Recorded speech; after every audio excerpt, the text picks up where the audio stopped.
was really fun to be able to have a chance.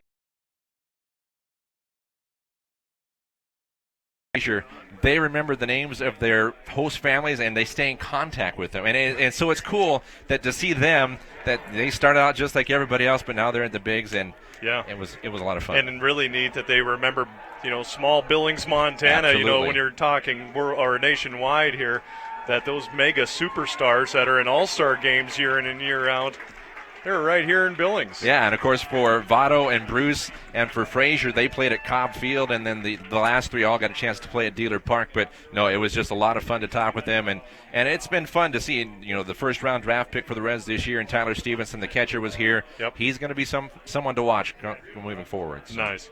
Well, Kyle Riley, thanks for joining us. We're going to take another time out. When we come back, we're going to look at Tech's lineup.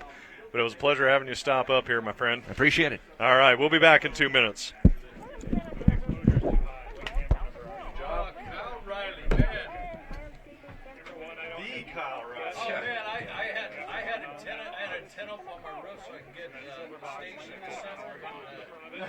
I stayed awake most of the time, brother. I'm 57 now.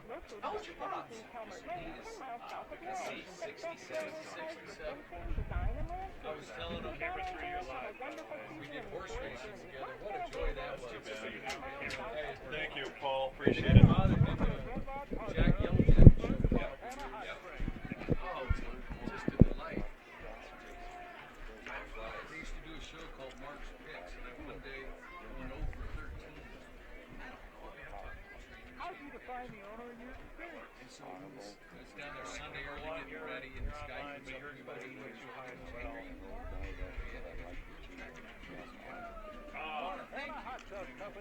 There should be a my scene. See if you can find that my scene. Bear fan from Billings Hotel is rocking the one in camera exclusive hotel. See if you can find that my scene. The Billings Hotel. Make sure you ask for the Rocky Ray. Hey, good to see you, brother. Good job. Right on.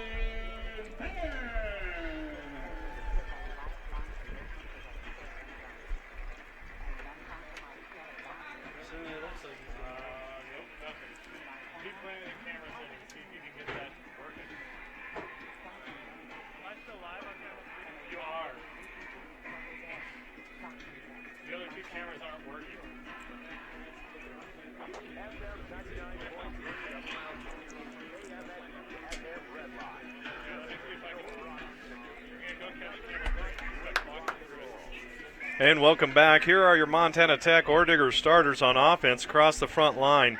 Travis Okeson out of Kalispell Flathead, Tyler Denny, Ryan Stemple out of Missoula Big Sky, Jalen Whitley right here out of Billings Skyview, and Jack Hape out of Bozeman, Montana. The tight end will be Andrew Loudenbach out of Parker, Colorado. Wide receiver core, Alec Bray out of Missoula Sentinel, Carlos Martinez, and Chris LaChance. Tailback, we already said it, Nolan Saraceni here out of Billings Senior. And the quarterback, I just got word that neither Quinn McCreary or Reardon are going to play today, so Tech will be on their third-string quarterback in this football game. The defense for the Ore Diggers, they'll go 3-4 across the front line. Jake Crawford, Tyler Sanders out of Helena Capital, and Luke Benz out of North Dakota. The linebacking core, David Meese out of Helena High, Tyler Gavlak out of Stevensville, Montana, Matt Nealon, and Drew Schliemann out of Butte High. The secondary will D'Angelo Bell on one side, Sam Hannick on the other out of Missoula Sentinel, Gunnar Kaiser out of Kalispell Glacier, and Xavier Marsden, this senior out of La Marita, California. So those are your starters for the Montana Tech Ore Diggers. And like we were just saying, the word is that neither Reardon or McQuarrie will play today against the Battling Bears. Well, it's a shame. You always want to see your best out there. Chuck Burrell, the head coach of Tech in his 5th year, he's changed the culture here in just 4.5 years. He's a guy that really knows about winning football. He coached 5 teams at University of Sioux Falls that went to the national championship. 3 of them won it, And he also won it as a player when he played there in '96. Well, from what I understand, Loudenback, the tight end, actually played some Wildcat against Eastern Oregon or College of Idaho a few weeks ago. So we might see a lot of Wildcat here today. I think you're right. I mean, they're a running team. All right, so this is the national anthem. We're going to take a 4-minute timeout. When we come back, we'll get you set for the Ore Diggers and the Battling Bears. We'll be back in 4 minutes. Happy buyer Jenny on choosing Bob's Motors. I have some friends that know the Bobcat name, and of course, living in Montana, Billings, and we know the name, and I was just checking out, and there they were. Tell us about your salesman. Matt was very knowledgeable, non-pushy, and he wasn't just trying to get me to buy a car. He wanted the right car for my family. Satisfied owner Jenny. Thank you, Matt, and Bob Smith Motors. Bob Smith Motors. Athletic medicine performance says, take a picture of yourself wearing your favorite Montana team colors, and you can win 6 tickets to the Rocky Carroll football game, $50 gift certificates to the Stecker restaurant, and tailgating gear from AMP. Post your picture on Facebook, Twitter, or Instagram, add hashtag 406collegepride and hashtag AmpMontana to your post. Show your Montana pride and win instantly. Go to ampmontana.com for more information. Athletic medicine and performance, providing all athletic trainers for Rocky Mountain College. See you in your favorite team colors. The Crossings in Willows, caring for your loved ones. Here's resident Len Bergstrom. Well, it's a wonderful place to be. It's good here. It's just another home. We don't have to worry about a thing. Everything's taken care of. Nutritional meals. The food is exceptional. I've never seen a meal yet that wasn't good. A warm atmosphere. Very Christian oriented. Doesn't make that much what they do. But everybody is welcome. Everybody is cordial here. They get along just fine. The Willows and Crossings. Love, faith, and Fritz Distributing brings you the That One There Brew of the Week from the Front Brewing Company in Great Falls. Brooks recommends Mountain Man Scotch Ale, a beautiful dark mahogany colored ale with a rich malty flavor. Flavors that include the Mountain with coffee, dark chocolate, caramel, coffee brewed with local Montana honey, and a touch of molasses. This ale has a very light body and pretty sweet with convenience of smoke. Enjoy Mountain Man Scotch Ale while listening to FM 99 The Mountain. Fritz Distributing fans enjoy That One There football on the mountain with Mountain Ale. Always have a designated driver at 21.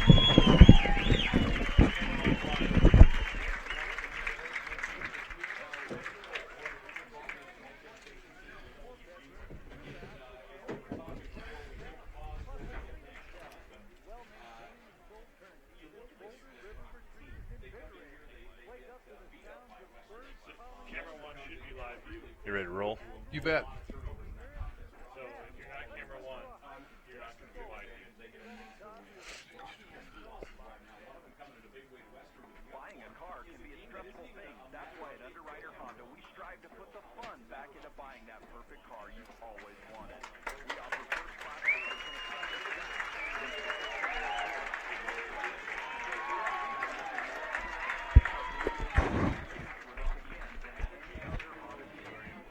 Come see for yourself today. We are right off the freeway on Wood Drive.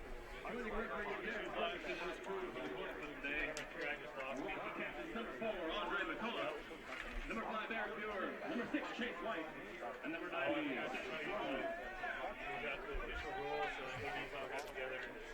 Also give a warm welcome to today's honorary captain, Village Chief of Police, Rich St. John.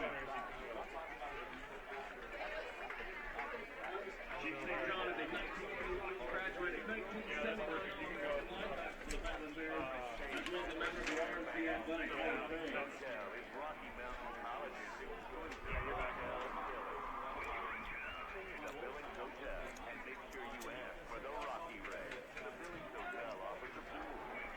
Today's game was another Rocky Mountain College graduate, 1979 Battling Bears football All-American, and also into the RMC Athletic Hall of Fame, Randy Buer. We see Randy and Randy Gonzalez as well.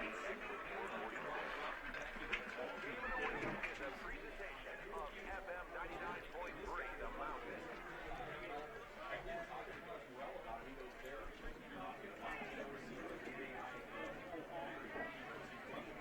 And welcome back to Herb Clint Field on the campus of Rocky Mountain College. We have the coin flip going on right now. Figure out who's going to kick and who's going to receive. Rocky has won the toss and declined, so that means Montana Tech will have the football first, and we'll get to see this offense with no Quinn McCreary and no Dawson Reardon. Both quarterbacks out of state of Montana. Manhattan is McCreary. I think he still has a shoulder injury he's dealing with. And Reardon had a concussion 2 weeks ago that he still hasn't been cleared to play yet. So we're going to have to see who's going to be that third quarterback. And I know that Andrew Loudenbach, who's the tight end, played some against Eastern Oregon. So I'm guessing, and I'm seeing him warm up down there on the field, I'm guessing we're going to see Loudenbach. Well, he's an athlete, 6'3", 225, out of Clancy, Montana. He is a special person. Like to send some hellos out to Kaylin Reed's mom and dad, Ron and Kim, and his sister Kyla. All right. Tech in the road, white uniforms, white pants, white jerseys, green helmets. They look exactly like Michigan State. The helmets are exactly the same, except the MT on the side, of course. Rocky have their gold pants, green jerseys, white helmets with RMC and gold on the side. It's homecoming, folks, and a good crowd here today. Anticipating a good football game here at Herb Clint. Evan Connolly, the Irish kicker, tees it up, and one of the best in the nation. Here's the kick with a tailwind behind him, and this one's going to bounce off the rims. No, bounces off the goalpost first. Actually hit halfway up the goalpost, folks. The wind, much like Carroll last year in the Rocky game, it was going right to left, and now it's going left to right. And if you haven't heard of Evan Connolly, you're going to hear a lot about him. This is the premier kicker in the conference. He is special. It not only does it's not line drives, he gets them clear up in the air too. All right, so here we go. First down and 10. It is Loudenbach at quarterback. Saraceni behind him, a loaded backfield. They give it to Saraceni around the right side, has blocking, gets out to the 30, and a big hit. His helmet is knocked off. What a big hit on the far side. He gets to the 30-yard line and pick up a 5. That was huge. That was huge. Everybody over there, I mean, knocked his head back like a Pez dispenser. Great block by Mitchell Keaton. He got the hook on the end, but what a tremendous finish by the linebacker. Looked like Peppard was in on it. Beautiful hit. Hunter Gapmeyer is the only back now. They're going to go a 4-wide set for Montana Tech. Second down and 5. Loudenbach throws the screen out to Bray. Bray catches it and gets enough for a first down out to the 36-yard line. They get 35 right at the sticks. Clay Cavender, a good block out there, 5'9" senior out of Reading High School. Now, one thing about Rocky, they got Austin Chamberlain back, so he's on the right defensive end, Swandell on the left. And I got to say, Chamberlain is a guy that is hungry. He's ready to hit. Quick changes here. Saraceni back in the backfield. Right next to Loudenbach, the quarterback. 4 wide receiver set. First and 10 from their own 35-yard line. Just underway here, no score. Loudenbach fakes it, gives it to Saraceni. Saraceni breaks a tackle to the 40. Comes around the near side to the 45 and out of bounds at about the 50-yard line. There's the tough running, a 15-yard gain by Nolan Saraceni. And another first down, and the Ore Diggers are out to midfield. Well, it was designed to go off the left tackle, who's a 290-pounder, 3-year starter, and he got out of like a trap tackle for a little trapping an animal, but Upton made a good play to keep him out of bounds. Broke a few tackles as well. 2 receivers to the right. This time Saraceni's in the Wildcat. Here's the snap, low snap. He ends up fielding it, gets a block, crosses midfield, and gets to about the 48-yard line is all.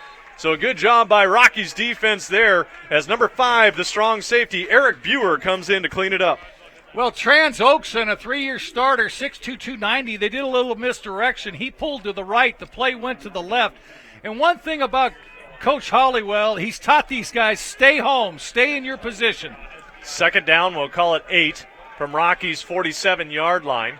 Saraceni still in the Wildcat with no quarterback.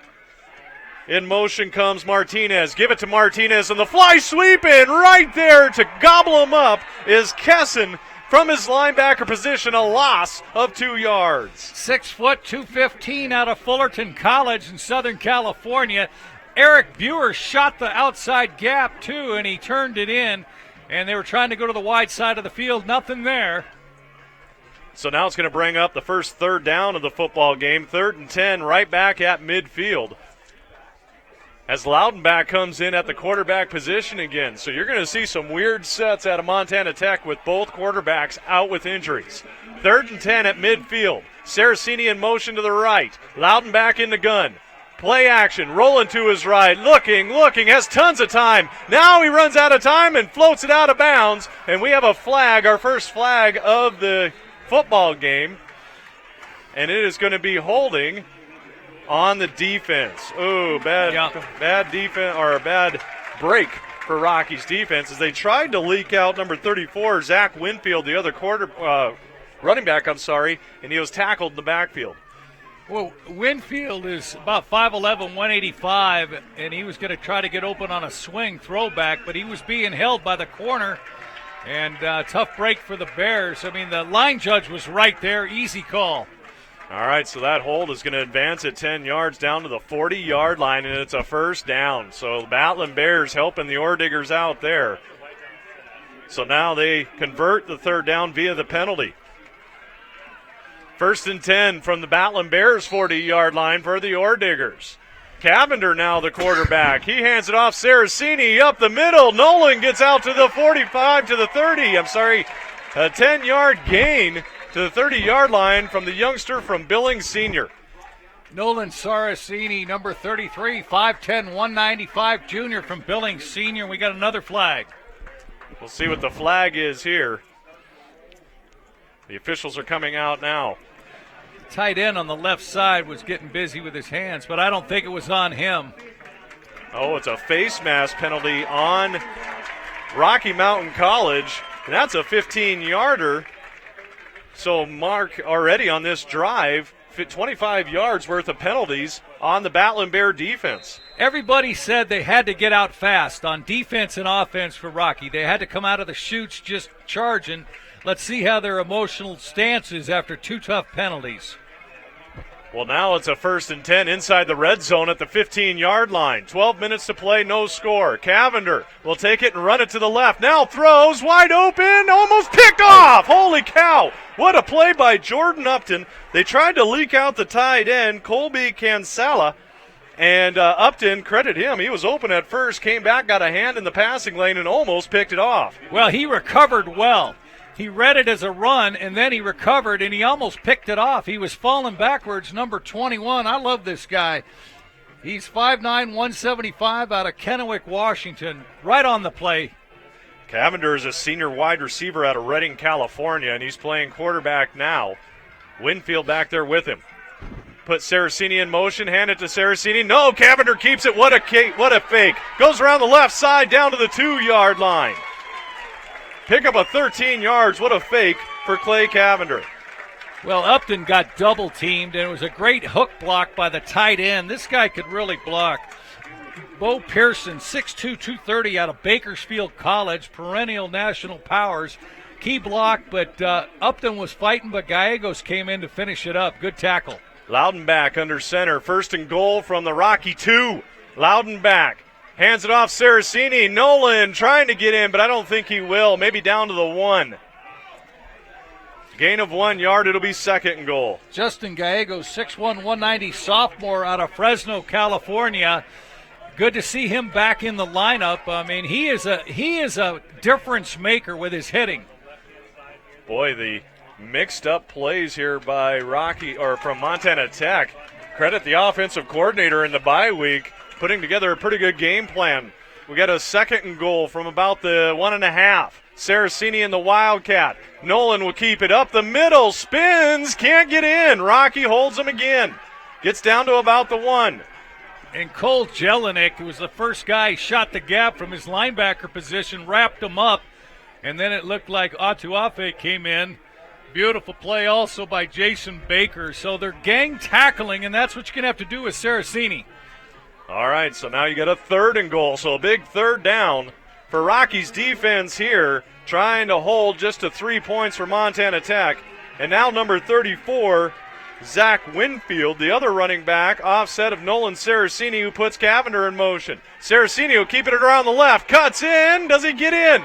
Yes, he does. Saraceni will take it in from 1 yard out. And that's the first score of the football game with 10:09 to play in the first. The Orediggers strike first.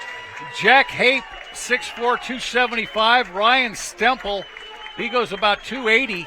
And also out there was Taylor Benz at 285. They got what the offensive line's doing well. They're keeping pad contact and moving their feet. 3 great blocks right there. So now looks like Berg is going to line up. Matt Berg out of Butte will try the extra point to try to make it 7-0. An impressive drive for the Orediggers on offense to start this game out. Snap, hold, Berg's kick on the way is good. 10:09 to play in the first. Tech leads 7-0. We'll be back in 30 seconds.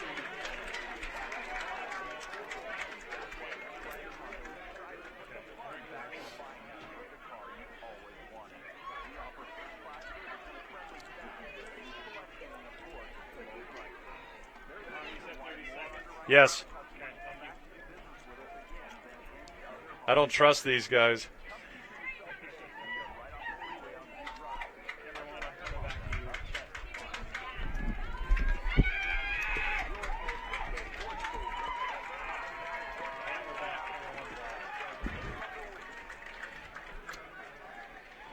Wow, credit the offensive coordinator there. A lot of mixed formations, mixed plays, really caught Rocky off guard on a few of them. Ends up going 11 plays, 75 yards in just about 5 minutes to get the touchdown, a 1-yard Nolan Saraceni run. Berg's kick was good. It is now 7-0, Montana Tech. Montana Tech averages 284 on the offensive line, but they got good footwork. They're very quick. Jason Baker and Eric Buer back deep to return Berg's kick. And this one's going to come down to Buer at the 8-yard line. Buer will come around, find his blocking, crosses the 25-30 and out to the 35. Loses the football and got it right back, but a good return by Eric Buer to the 35-yard line. That's Sean Sullivan out of Red Lodge High School making the tackle, a wide receiver, and good blocking on the play by the return team. But Sullivan, a redshirt freshman, showing what he's made of. I saw his high school coach at the tailgate today, John Fitzgerald at Red Lodge High School. You betcha. He's a soup there now, the superintendent. Yep. Chase White brings his offense out. It's a 3 wide receiver set with Cody Varner back there with him.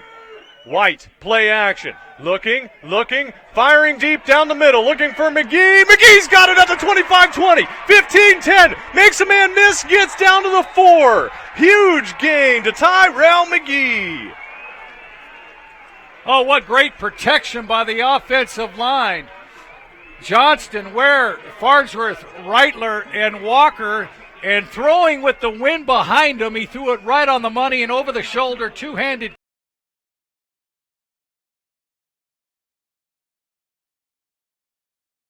So 69 yards. 69 yards down to the 4-yard line. They quickly get to the line of scrimmage. McGee in motion. Handed off up the middle. Nothing there. Varner tried it, and the whole Ordigger defense sniffed that one out. Loses probably about half a yard. Well, their middle guard, this guy is stout. I mean, he goes just about 250. He's about 6 foot, but he's used to getting double teamed. He stays low, and he's a weightlifter type. I mean, he just squatted the center right there. All right, so 2nd and goal for the Battling Bears, trying to tie this game up. White in the gun. Varner offset right.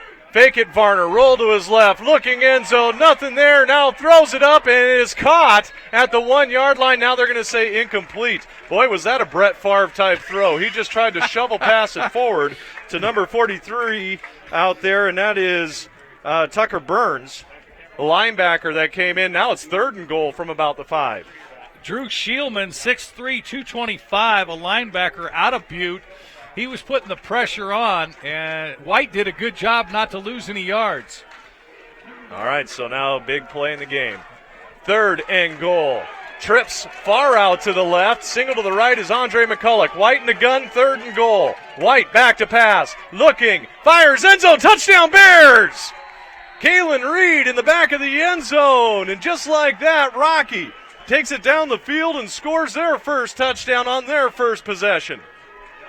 Out of Glacier High School, a 6'4", 210-pounder, Kalen Reed, who came here as a wide receiver. They've been running him inside more, and I asked him yesterday at practice, I said, is going over the middle, do you worry about the hits? He just shook his head no, and he showed it right there. Kalen Reed. Wow, the big slot receiver gets in there. Evan Connolly comes in for the PAT. The snap to wide left. So the Orediggers still lead by 1, 7-6. We'll be back in 30 seconds.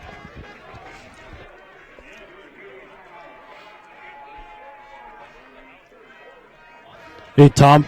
There we go. Sorry, okay. man. I thought you were number 4. No, you're good. I can get you out of the break, too, if you want to send it down. Okay, will do.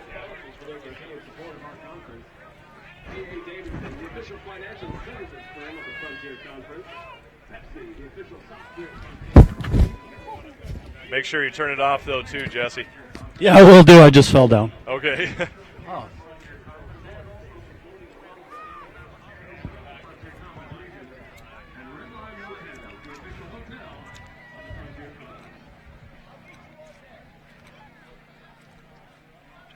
All right, Rocky goes down in 4 plays, 65 yards, gets a 5-yard touchdown pass from Chase White to Kalen Reed. PAT was no good. Let's go down on the field to the third member of our broadcast team, Jesse Brockschmidt. Tom, that first defensive stand that as Coach Armstrong's team was trying to take that one away, it was 3rd and 11. They got penalized for a holding call. Coach Armstrong is still irate down here on the sideline talking to the refs, asking, how are you going to call a holding call on a play-action pass? They called the holding call on the defensive lineman who thought he brought down the ball carrier. That's where the holding call came from to extend that drive. Oh, so not happy down there. That was a big penalty on that first Ordigger drive. It's 7-6. Montana Tech off to the miss PAT. Like to thank True Tone Music in Santa Monica, California, voted Los Angeles County's #1 guitar shop. Go on TrueToneMusic.com. All right, so for the Orediggers, back deep, Zach Bunny out of Butte, Montana, played for Butte High, and Clay Cavender, the senior wide receiver. Connolly's kick is way out of the end zone again. He does have a tailwind here today, but it's very odd that he missed the PAT. Normally, he's Mr. Automatic from that close. I didn't see anything wrong with the snap or the hold. Sometimes it just happens, and one thing about Evan Connolly, he's the hardest working kicker I've ever seen in practice. I'd like to remind you the pregame show and today's game proudly brought to you by Bob Smith Motors in Billings and Bob Smith Ford in Hardin. All right, so Tech took it all the way down the field in 11 plays their first possession. Scored on a 1-yard Nolan Saraceni run, who has 7 carries for 35 yards already. 1st and 10. Saraceni offset to the left of Loudenbach. They're going to put Cavender in motion. Fake it to Cavender. Loudenbach going to throw back to Cavender. Cavender can't get away from Buer. Buer tackles him back at the 18-yard line. What a job by the senior strong safety for the Battling Bears. I asked Seth Swandell what he loves about being a captain. He said, well, him and Buer are the captains on defense. And he said, we get to play the game we love with our friends. And Buer was no friend there. That maybe the hardest tackler for the Bears. So Cavender loses 7 yards on that catch. 2nd down and a long. Loudenbach passes it. Bray catches it out to about the 26-yard line, working against Darrell Fulton. Actually out to about the 28. So a pickup of about 9 yards, but it's going to be 3rd down and long. Bray's 5'11", 185-pound senior from Missoula, and he was one-on-one, a little slant pattern. And, boy, he came off the line hard. There was contact, but he broke to his left to get open. Loudenbach in the gun. Saraceni offset to his left. 2 receivers to the left. And we have flags and a false start. This is going to be the first penalty on Montana Tech in this football game. Now, that was Taylor Benz, the left tackle. He thought it was on 1. Apparently it was on 2. Now, this is a big down on the first drive. Oh, yeah. Montana Tech was perfect on 3rd downs, one of them via the penalty, like you talked about earlier. So it's going to be interesting to see if Rocky can get off the field now on 3rd down and 11, back at their own 23-yard line. They'll put LaChance in motion.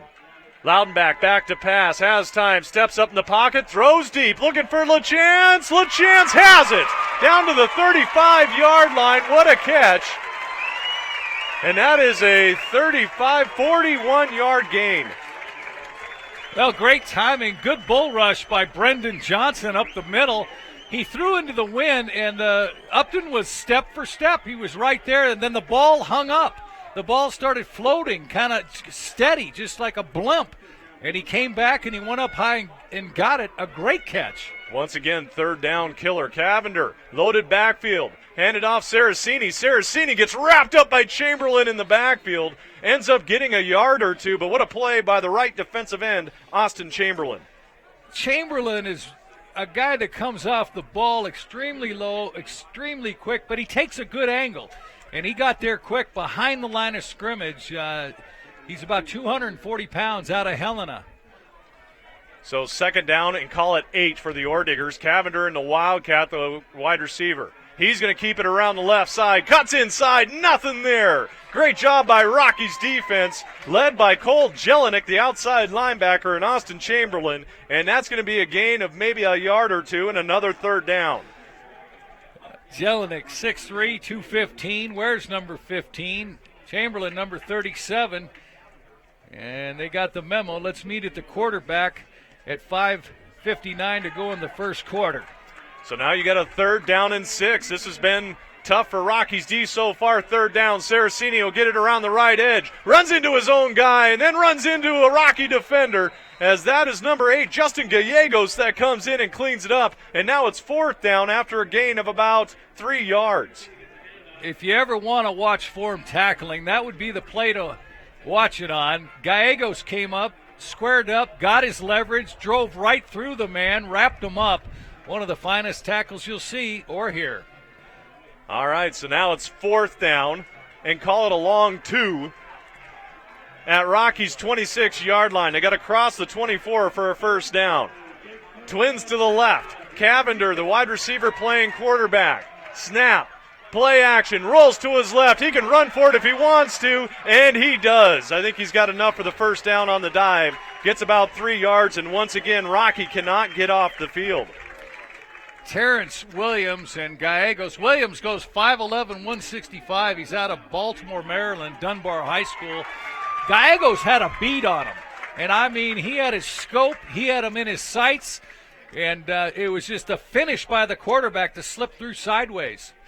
So that was a fourth down and 2. They get about 2.5, 3 yards. Another first down as they get down to Rocky's 23-yard line. So Rocky just having an unbelievable tough time of getting off on third and fourth down. The tight end's doing a good job on the edge. Cavender, the quarterback. Give it to Bunny. Bunny gets taken from behind. And I think that's Otuafi. Yes, Anderson Otuafi came in from his defensive end position and cleaned that one up. Zach Bunny out of Butte High School. His first carry of the football game was for no gain. Happy birthday to Deshaun McDaniel, number 92, defensive lineman, turned 24 yesterday. When do you stop giving the age, Tom? I don't know. That's a good question. 4:14 to play in the first. 7-6 Montana Tech. Cavender. Quarterback draw right up the middle. Huge hole. He's going to be at the 10 down to the 5. And a fumble. I thought he was down by contact, but no, they're going to say a fumble that was actually recovered by number 10, Sean Sullivan. And it's down to the 1 yard line. So a 21-yard gain for Cavender. Well, I thought a great block by the fullback on that play. He got the linebacker, but Cavender's, he split left. Jordan Upton made a sure tackle down on the goal line, though. All right, so now we got another first and goal at the 2 yard line. Nolan Saraceni this time in the Wildcat formation. Puts Bunny in motion, hands it to Bunny. Bunny cuts in and walks in for the touchdown. So once again, Montana Tech drives right down the field and scores, and they now lead 13-6. Zach Winfield, the fullback, with the key block for Tech right there. 6'1", 220 out of Helena High School. I mean, built just like a fullback, and he followed him right into the end zone after coming in motion from the weak side. So Rocky now down by 7. They're in the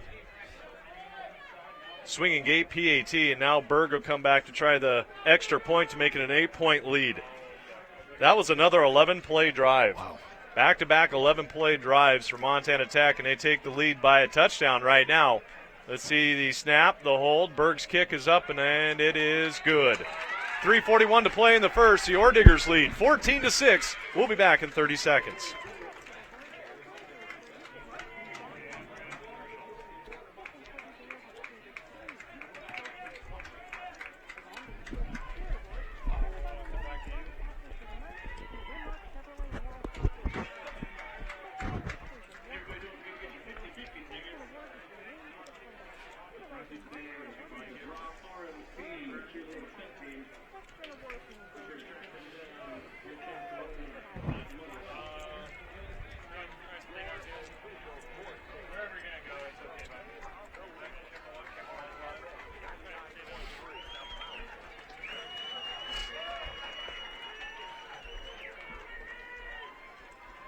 So Montana Tech's first drive was an 11-play, 75-yard drive by a Saraceni touchdown run of 1 yard, and that one was a 10-play, 75-yard drive that took exactly 5 minutes off the clock, capped off by a 3-yard Zach Bunny run. PAT was good, and it's now 14-6, Montana Tech. The offensive line coach, Campbell, in his third year at Montana Tech, he said, my 5 offensive linemen, center, 2 guards, and 2 tackles, they spent the last spring, summer, and fall bonding, and he said they've learned how to lead, and they know how important it is to be able to run the ball.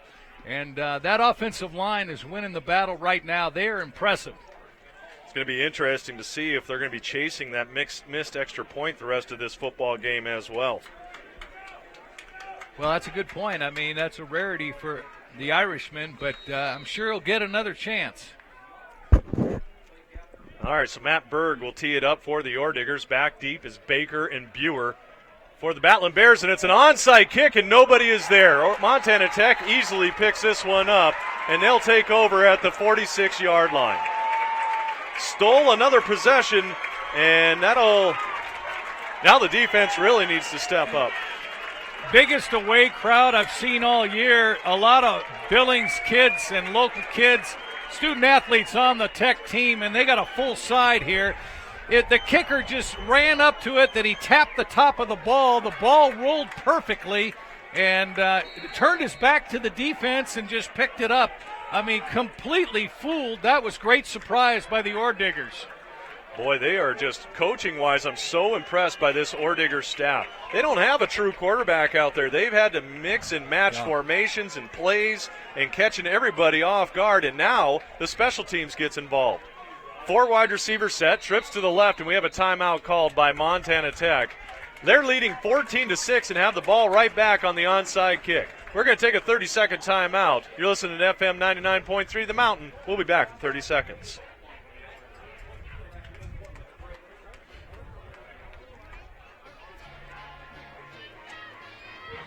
Tom, I got you out of the break again if you want. Sounds great.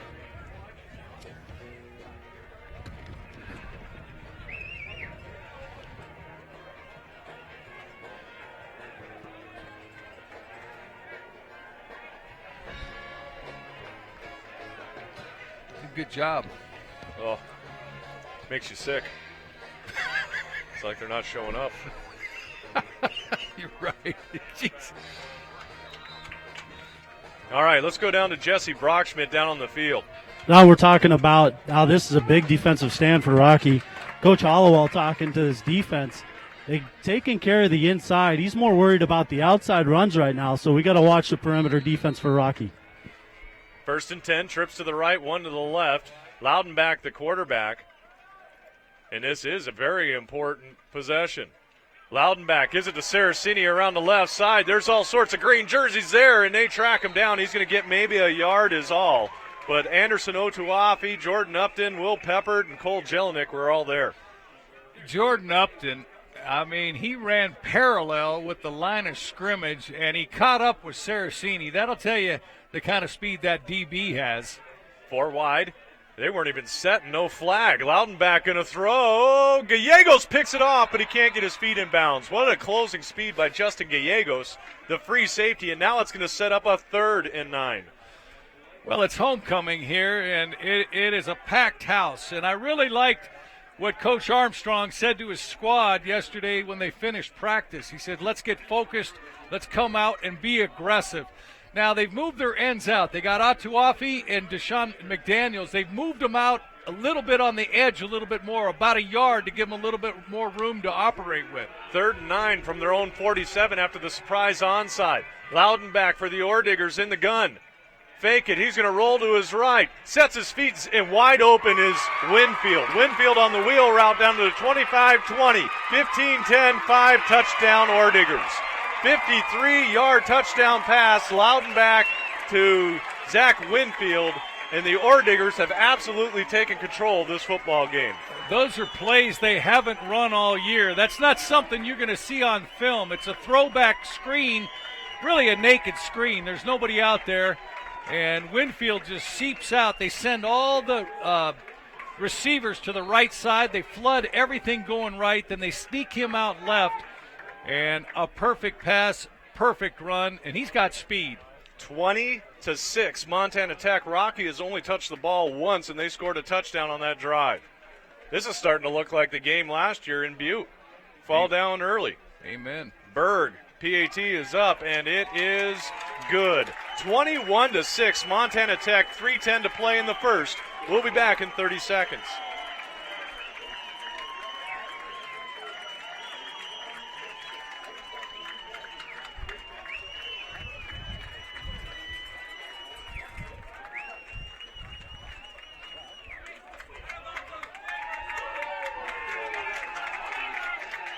That was 3rd down again. Boy.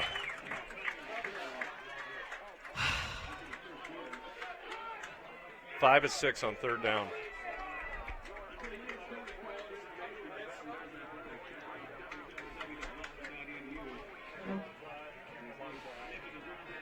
Wow, they get the onside kick, run the trick play, another great coaching move by the Orediggers, and on 3rd and 9, they get a 53-yard bomb to Zach, lost his name. Yeah. Winfield, Yeah. I'm sorry. That's all Winfield right, ran Tommy. their wheel route. Nobody went with him, and it was Yeah. a walk-in touchdown. It is 21-6 here in the first quarter. Berg's kick. Kicks it away this time, and it's going to go towards the sideline and out of bounds. So it rolled out of bounds at the 3-yard line. Buer doing the smart thing and letting it go, and that'll be a penalty. Check these yardage totals out. 216 first-quarter yards for Montana Tech. 115 on the ground, 101 through the air. For Rocky, 64 yards, and that all came through the air. But the number I'm looking at is on 3rd and 4th downs. Montana Tech is 5 of 6, 83% on 3rd and 4th down. Head coach Morrell said accountability is the key for this team. Everybody doing their job and prepared to do the job and picking each other up. Well, they're running on all 8 accountable cylinders. All right, White in the shotgun now, 2 receivers to the right. Handed right up to Varner, and Varner gets across the 35 to the 37-yard line, a gain of 2. Yeah, the linebacker was untouched right there, and he made a nice tackle, number 48 on the play, and that's Tyler Gavlik, 6'1", 215. Well, back to offense for Tech. A lot of misdirection, a lot of deception, and a lot of movement, a lot of motion. 2nd down, call it 9 after the gain of 1 for Varner. White in the gun. Play action. He's going to run with it. He gets out of trouble and gets tripped up from behind. Gets about a gain of a yard is all. It looked like maybe he was going to get a little bit more. Well, Zach Hulse, 6'2", 215 out of Helena. Football's a game of territory, and he just penetrated right there, and he took away the lane, and then the middle guard was battling with Andre Ware. With Melvin Ware. He tried to cut him and scramble him. He had his body on him, but the penetration by Hulse took the play away. Just about 2 minutes. It's 3rd and 9, the first 3rd down here for Rocky, and a big one. Down 21-6 already. White back to pass. Here comes the blitz. Looking, firing, sideline. It's complete. And enough for the first down on the far side by Dylan Woodhall. 11-yard gain and a first down. Smart route. I mean, drive the defender off, the cornerback off, come back to the ball, sit down in the first down area, and White extremely accurate on that play. Quickly to the line. Chase White in the gun, doubles to the left. 2 tight ends set. Fake it to Varner. Looking, throwing deep, going for Andre! And he can't quite catch up to it. Boy, Andre got behind the coverage of D'Angelo Bell. And if that was a good thrown football, that's a touchdown. Jesse, go ahead down on the field. Tom, that was the first shot they took, and he's been doubled the entire time. That was the first and only time that he wasn't doubled that they took advantage. They went right to the line and tried to catch Tech by surprise, and Coach Morrill called a timeout. That's the second timeout called by Montana Tech. We'll take one as well. 21-6 Orediggers. We'll be back in 30 seconds.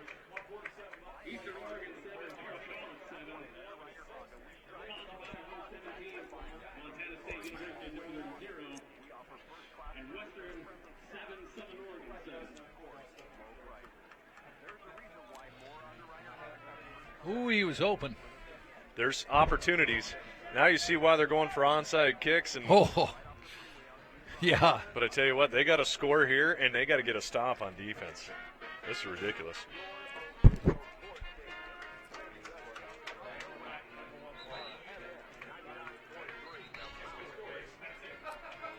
Welcome back to Herb Clint Field, and right now Montana Tech hitting on all cylinders on offense and special teams. Have the 21-point lead. They got the surprise onside kick to get the 2-possession lead. And now Rocky, a 2nd and 10. Boy, they missed a chance there. Andre was wide open. Offensive line has given White plenty of protection, hasn't been hit yet.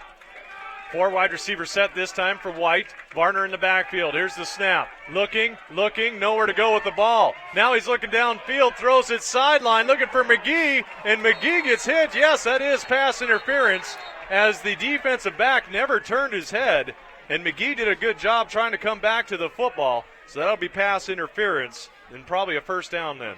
Well, or will be a first down, I'm sorry. White showed a lot of poise. He stayed in the pocket until it broke down, rolled to his right, and he really didn't have anybody open. And what happened, the DB had his back to the quarterback, and he jumped into the receiver. There was contact, and they felt he wasn't playing the ball, and he hit the man. They used to call that face guarding. You can't put your hands in front of his face or jump up in front of him and hit him. Hey, that's just football. That advances the ball down to the Ordigger 40-yard line. White and the 4 wide receiver set. They're trailing by 15 points, 21-6. Getting the calls from the sideline. Varner offset to his right, 2 receivers to either side. White in the gun. He's had time to throw. Back to pass. Looking, throwing deep again for Andre. He's got a step. Touchdown, Bears! 40-yard touchdown to Andre McCulloch, and the Bears are back in business. Chase White handed it to him on a platter. McCulloch came off the line. Beautiful double move. He came straight up the line. He took a little slant to the inside, a little right move, and then went back to the outside. And that move destroyed the confidence of the DB. He lost a step. Perfect play for the Battling Bears. 40-yard touchdown. Andre McCulloch got behind the defense again. So now Evan Connolly will come on for the PAT. He missed his first one. Snap, hold, kick on the way this time, and he splits the uprights. It is 21-13. We've got a shootout here at Herb Clint. We'll be back in 30 seconds.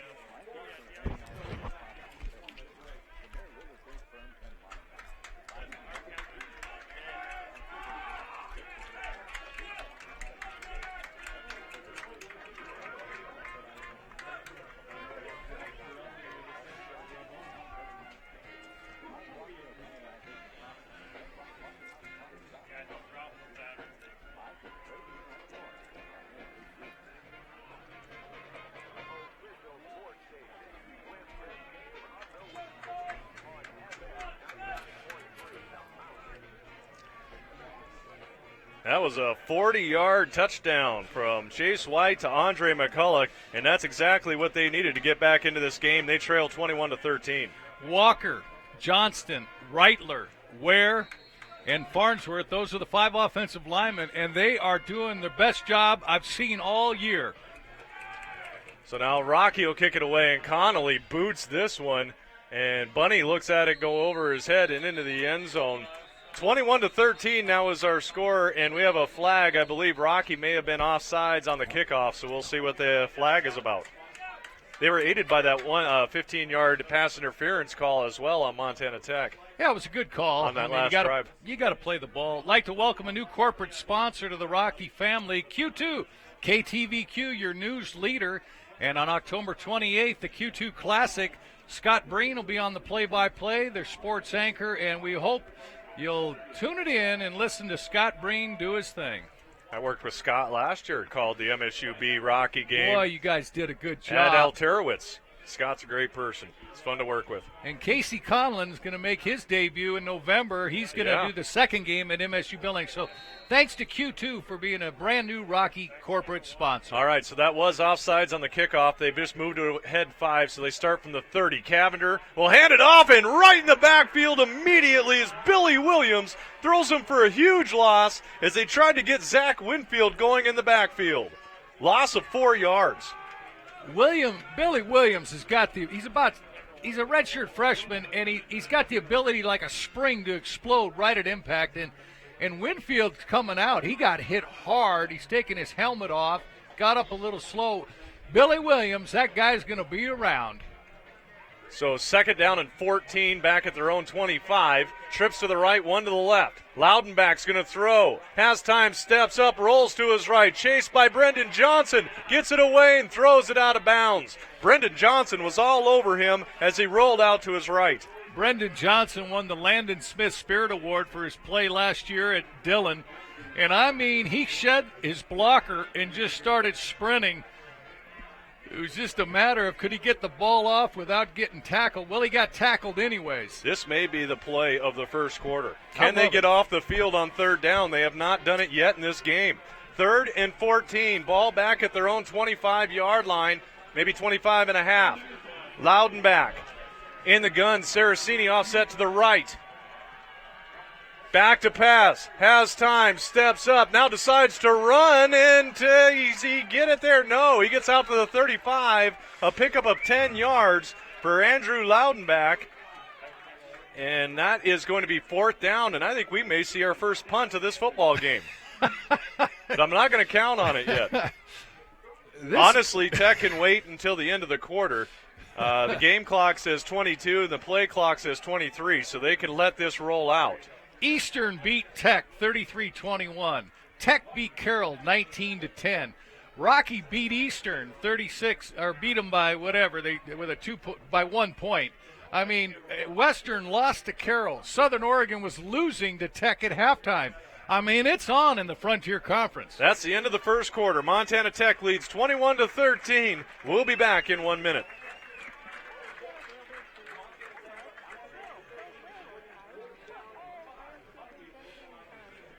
Oh, they needed that, didn't they? Tommy, you rocking, job, brother. Mark Miller. You rocking, brother. I had more compliments on the Carroll game. Holy Toledo. I had a lot of people listening to that. Oh. They said all of us did a great job. You know something, a good word goes a long way, and it was a joy. Just a joy. Isn't it a minute and a half between quarters here? It's a minute and a half between quarters. We should be good to go then.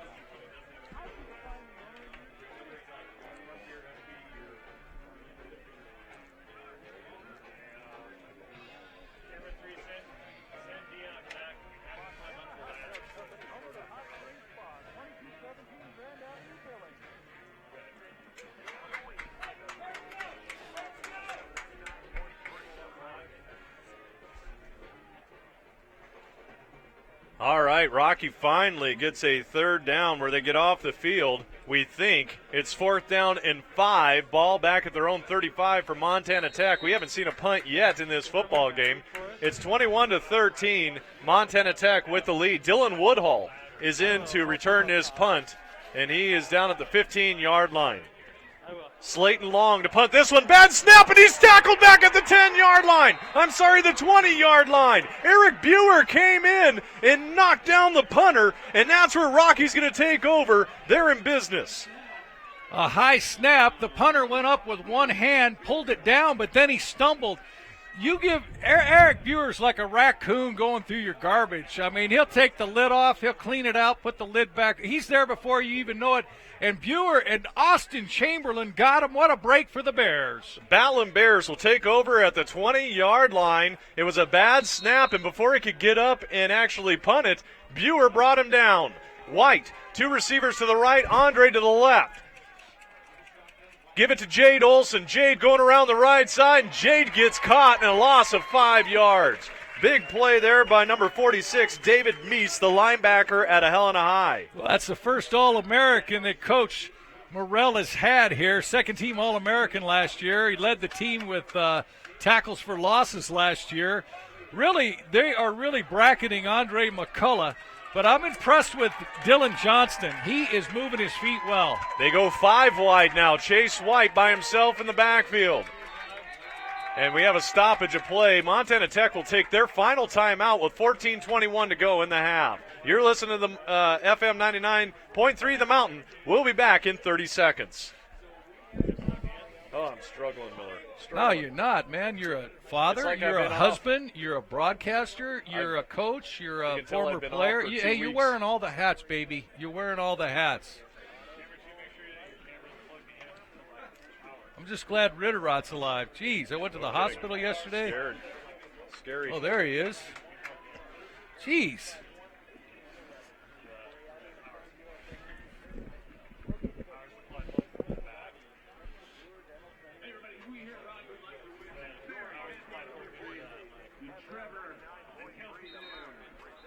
Have a wonderful day and go Bears. Plug it into the power.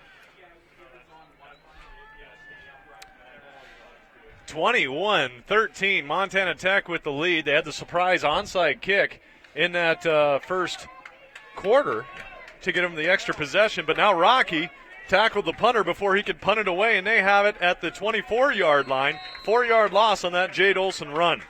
Jade Olson, they say, is the emotional leader of this team in practice, in the classroom, and on the field. White in the gun. Olson back there with him. Trips to the left. Andre to the right. Back to pass. Throws quickly. Andre catches the out. Makes a man miss. Makes another man miss. Gets up to the 21, more like the 19-yard line. A nice move by Andre McCullough out on the edge, making two people miss. Well, Jade Olson was in for blocking. 5'7", 190 out of Malta. Oh, did he put a hit on the defensive end? He's going to have a face mask tattoo on his chest. All right, 3rd and 9 for Rocky Mountain College at the 19-yard line. They are in the red zone. White gets the call from the sideline. Andre by himself to the right, trips to the left. Olson, the tailback, fires quickly. Kalen Reed catches it in the slot, gets to about the 12-yard line. This is going to be close depending on where the spot is, but I think Rocky may be a little short. A gain of 8 yards. Well, they blitzed the corner, then the linebacker filled his position on a little seam pattern to the tight end or the wide receiver. Kalen Reed catches everything. So 4th and 1, they're going to elect to go with an Evan Connolly. Looks like a 28-yard field goal attempt from the left hash. Down by 8. Snap, hold. Connolly's kick has plenty of leg, and it is good. 13 minutes exactly to go in the half. Rocky trails 21-16. We'll be back in 30 seconds.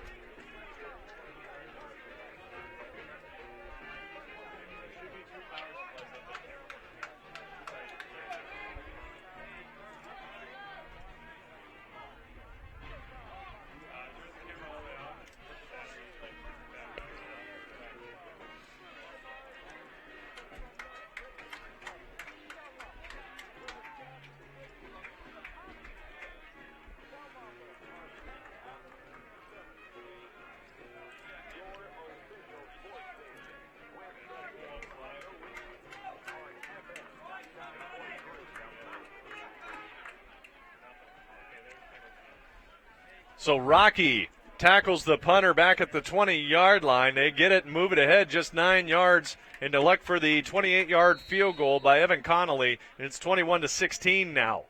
So Connolly lines up for this one to kick this one away. Connolly will kick it deep. This time Bunny fields it at his own 2-yard line. Zach Bunny coming back to the middle of the field, and he breaks one tackle, breaks another tackle, and gets out to about the 25-yard line. A good return by the Butte Bulldog. Landon Williard made the tackle, and Kesson was down there, but there's really two emotional leaders on this team. Ryan Stemple, their starting right tackle, 6'3", 285 for the Orediggers. I mean, this is a guy that the coaches say brings everybody up, keeps people up. He won't let people get down. Accountability, Ryan Stemple, great right tackle for the Orediggers. 1st and 10, Clay Cavender at the Wildcat position. Fakes it to Saraceni and goes to the outside, gets around Billy Williams, and gets out to about the 38-yard line as Billy Williams and Justin Gallegos will bring him down. But an easy first down of 12 yards on the carry. Well, that's a great fake for a guy that doesn't play a lot of quarterback. That sucked the defensive end in to go with the fake for the fullback. And you got to follow him. You don't know if he has the ball, but a great fake. So 1st and 10 from their own 37-yard line for the Orediggers. Andrew Loudenbach back at the quarterback position. Now he shifts out, and Cavender comes back to the quarterback position. And he's going to run it around the left side, and he has tons of room. Gets across the 45, midfield, makes a man miss down to the 45, 44-yard line, and a big hit there. And we have flags everywhere. Eric Buer ends up getting the flag, but a 19-yard carry for Clay Cavender, and this is going to be probably a 15-yarder added on top of it. Apparently you can't rip a guy's helmet off. That's what Buer did. Great block by the tight end. Outstanding block. They pulled two linemen around the block of the tight end. Buer ripped his helmet off, and his head was not in the helmet, so, you can't do that, I guess, but, man, that's aggressive. All right, so for Rocky, the penalties really starting to hurt them here a little bit on these drives. Yes. The one drive that they got off on 3rd down, it was clean, no penalties. Fulton's doing a nice job at corner. Fulton's a lot like Buer. He'll come up and he'll just, like a bowling ball, take on the blockers. So the ball's clear down to the 28-yard line of Rocky. Cavender, the quarterback, he's going to run exact same play. Now he's going to look to throw. Now he's going to run, and he gets out of that 25-yard line, a gain of 3 yards. Rocky had that covered up pretty well as they tried to find the tight end. Well, that Ryan Stemple, he's getting the key block on the right edge. And that tight end, once again, that guy, he is just a stud. And his name, number 84, is Pearson, 6'2", 230 out of Bakersfield. He's having a great day blocking. 2nd down, Cavender, the quarterback, trips to the left. Saraceni offset to the right. Give it to Nolan up the middle. Nolan gets across the 20 down to the 17-yard line. A pickup of 7 yards and a first down. Boy, they're cutting a lot. The offensive linemen will come after the linebackers, and all of a sudden they'll drop down around the thigh level, put their helmet in there and shoulder pads, and they'll cut. And so the defense is wary. They're hitting low, so you got to protect yourself. 1st and 10, inside the red zone now to the 17-yard line. Leading by 5. Orediggers up the middle. Saraceni, holy cow, he's going to walk in. Easy touchdown from 17 yards out. No one even touched him. Miscommunication there on defense. An easy score for the Orediggers, and it's now 27-16. The Bears decided to blitz their middle linebacker, Will Peppard, and that's just where they ran it. Anytime there's a blitz, who's going to fill that zone? Well, Saraceni did. That's just hard running. That was just a 5-play drive that just took barely over a minute off the clock, aided by another penalty, a 15-yard face mask penalty as well. 27-16, Berg to try to make it a 12-point lead again. Matt Berg out of Butte. Snap, hold, here's the kick, and I think he might have pushed. Nope, he got it inside the uprights. 28-16, Montana Tech. We'll be back in 30 seconds.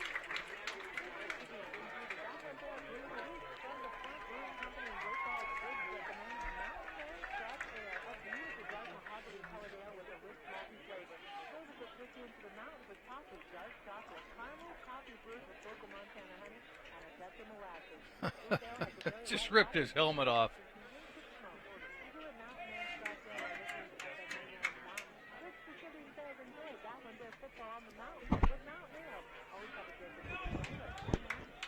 Rocky, 3 penalties, 40 yards. Wow.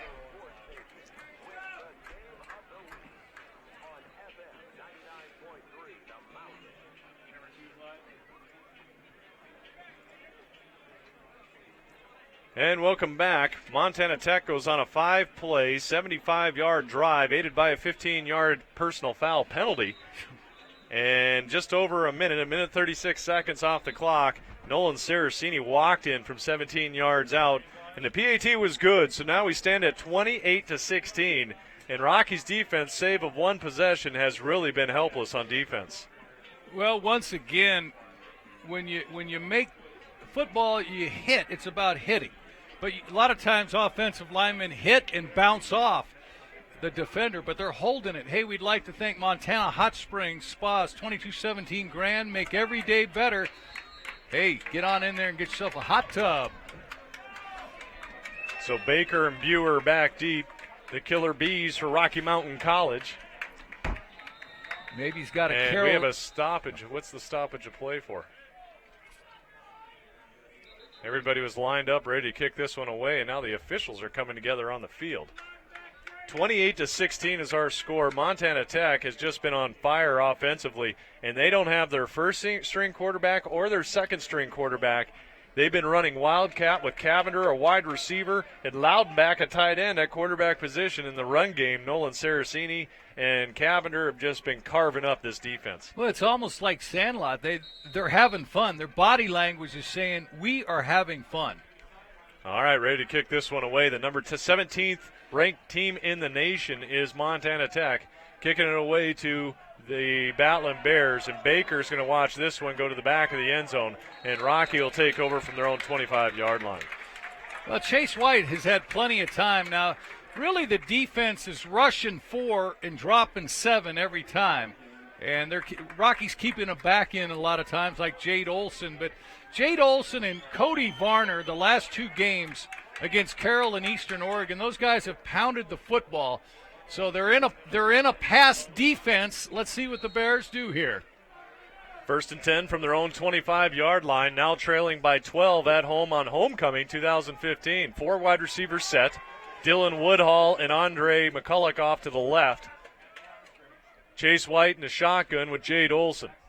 Give it to Jade. Jade up the middle, huge crease to the 30, 35 to the 38-yard line. A big pickup of 13 yards on the ground game, and that's good to see. Romanos is in there, and Reitler, the center. Boy, those guys cleared the path. They were in a 3-2 defense, and I don't know if they went to an audible, but Olson looks awfully good. 11 minutes to play in the half. Rocky down 12. White to the gun. Gets the snap. Play action. Back to pass. Fires sideline. It's caught. Dylan Woodhall will take it out to the 44-yard line. A gain of 6 yards. Well, that's a mismatch. You got a wide receiver on a linebacker, and Woodall runs crisp patterns, just a little out timing pattern, and Chase White, his accuracy has improved every game. 2nd and 4 to the 44-yard line. Chase White in the gun, trips to the left this time. Andre by himself to the right. Back to pass goes White. White looking, has time, now rolls to his left, fires over the middle and behind. Michael Robinson, the tight end. He tried to throw across his body there and couldn't get enough on it. Toughest thing to do for a right-handed quarterback, roll left.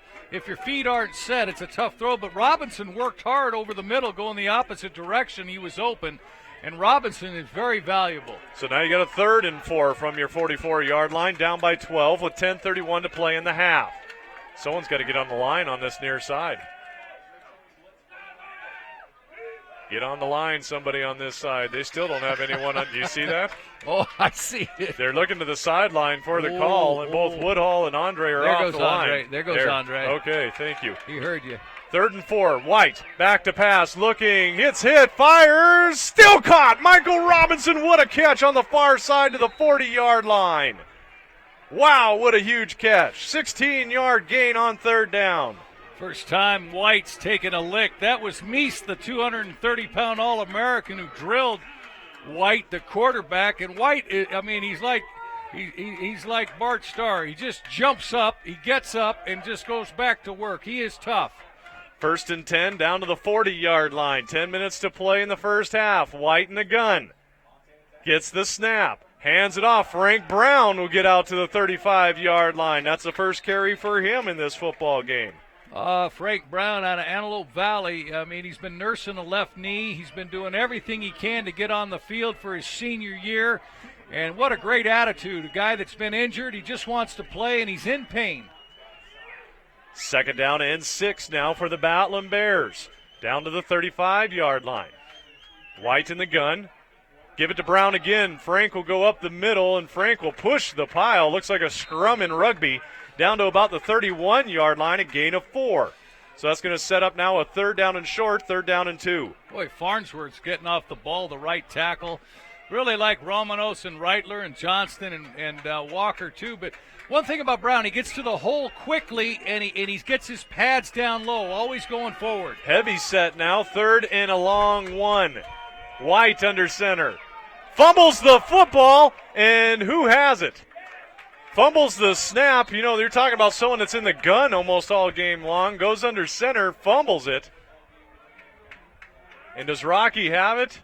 They do, but they don't have enough for a 1st down. Now it's 4th down. I think Olson got in on that. Seth Swandle and Deshaun McDaniel were in the block.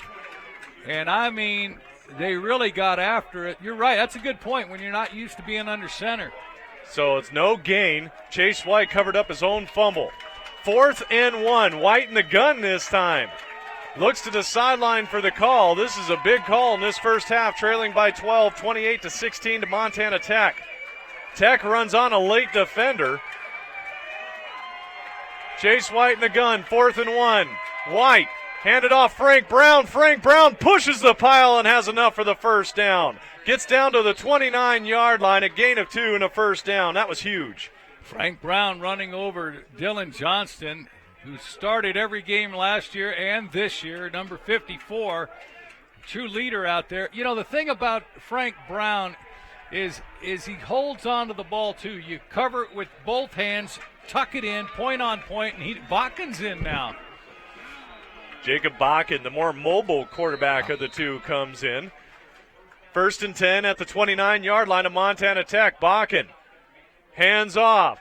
Looking to throw. Razzle dazzle. Andre. Touchdown, Bears. And we have a flag in the secondary. That was thrown by number 3, Jace Van Zee. They tried the fly sweep, and Jace stopped and threw it to Andre. Let's see what the call is. It should be defensive interference. They grabbed a guy on the underneath pattern. Yeah, that is. Yeah. You're absolutely right, Mark. How about Van Zee? 2 weeks ago, he was up in the box with the coaches helping him with the headsets on. 2 weeks later, he's throwing a touchdown pass. There's moments in games that you won't ever forget, and that's one he won't. What a beautiful catch and throw. Thrown by Jace Van Zee. He caught me off guard. I was like, who's number 3 for a second? You know, it just wouldn't register in my mind. Like 6, because Bakken was in, remember. So I was like, who's playing quarterback here? My bad, folks. Jace Van Zee on the fly sweep stopped and found Andre McCulloch for the 29-yard touchdown. Evan Connolly on for the PAT. Snap, hold. Irishman's kick is up and good. 28-23, Rocky down 5, 7:54 to play in the half. You're listening to FM 99.3 The Mountain. We'll be back in 30 seconds.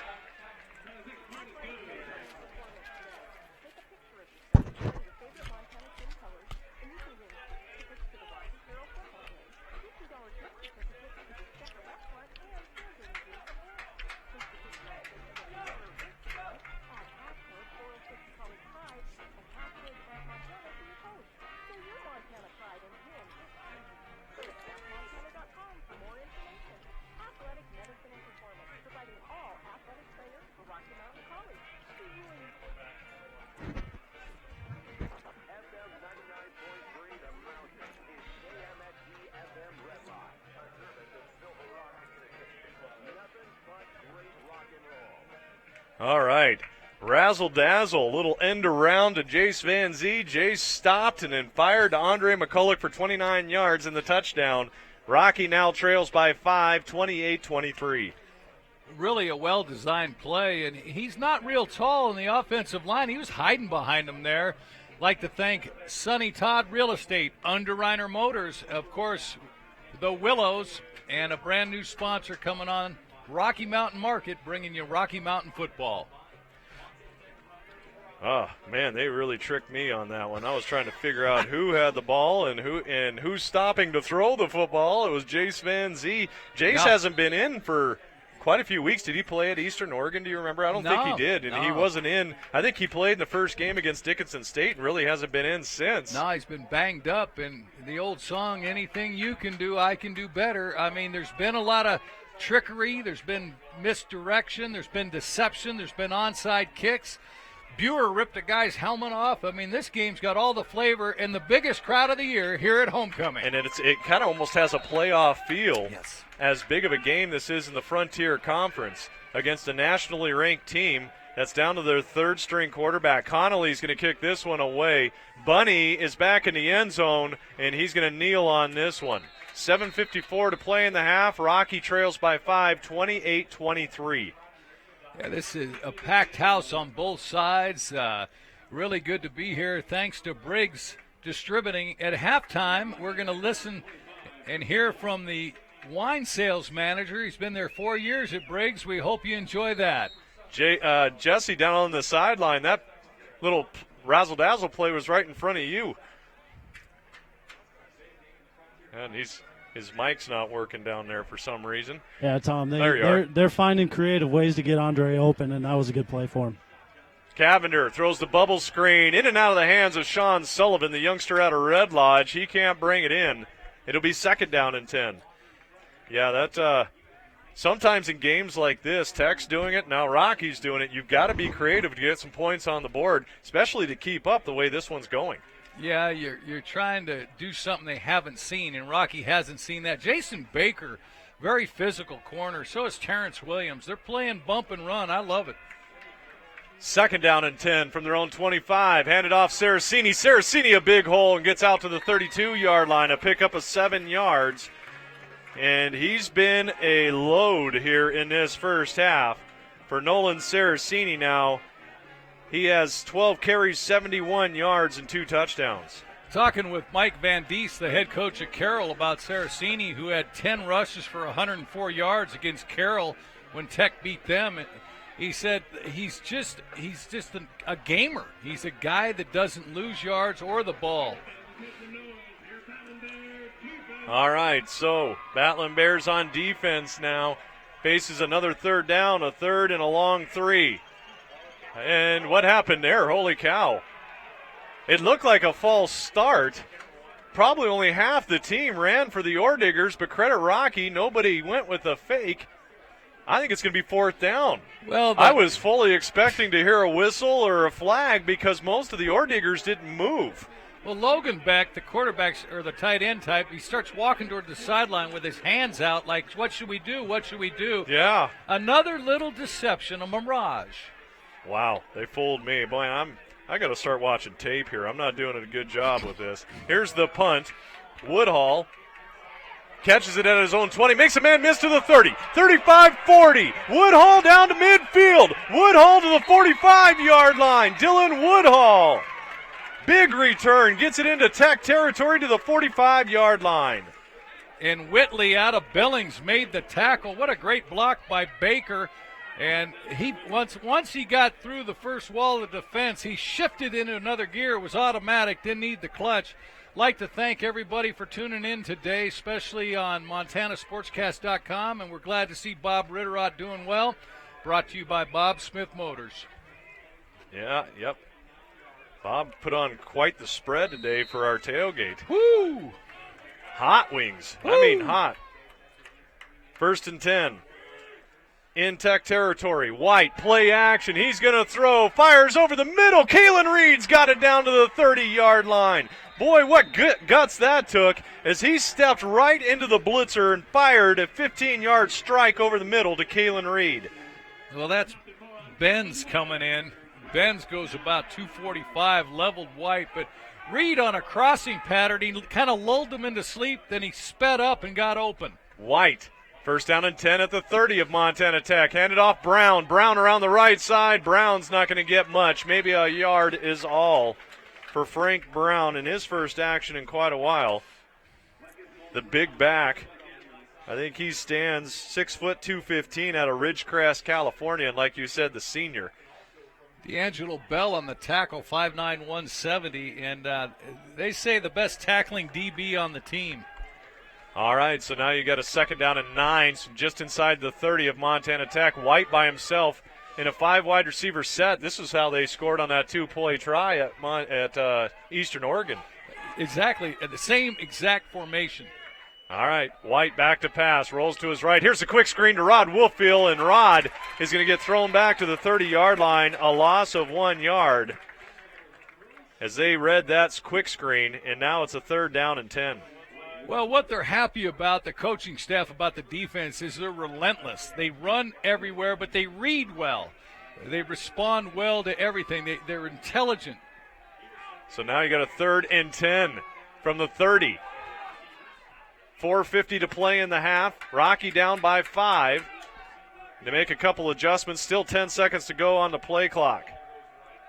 Plenty of time. White gets his offense settled. Third and long, back to pass, has time, plenty of time, steps up in the pocket, and now he goes down. And we have a flag in the backfield. We'll see what the flag is.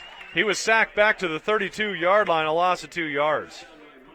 Well, one thing they tell you as an offensive lineman, don't let a guy get a clean shot on your quarterback. If you got to hold him, save your quarterback. And there was some hand play in there, as always, but, yeah. Now this is going to be interesting. They decline it. 4th down and 12. The ball's back at the 33-yard line. Is Connolly going to come on? Yes, he is. Oh, the luck of the Irish right here. He's got the leg for it. It's just whether he can go straight. Jesse down on the field. Tom Connolly wanted this one before they called it 4th down. He told his coach he can hit this one. Just inside 50 yards. 49.5-yard attempt for Evan Connolly. Into the wind. Wow, let's see if the Irishman can do it. From the 39.5-yard line, almost a 50-yarder. Bakken will hold, snap, hold. Connolly's kick is up. It has the distance, and it is good. He got it inside the uprights. A 50-yarder for Evan Connolly. Cuts it down to a 2-point lead, 28-26. Who ordered the goosebumps? What a kick by the Irishman. Oh, man, we need a 30-second timeout there. You're listening to 99.3 The Mountain. We'll be back in 30 seconds.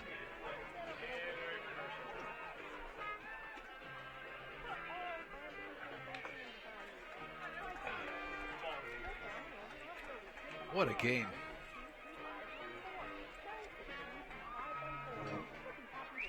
Love it.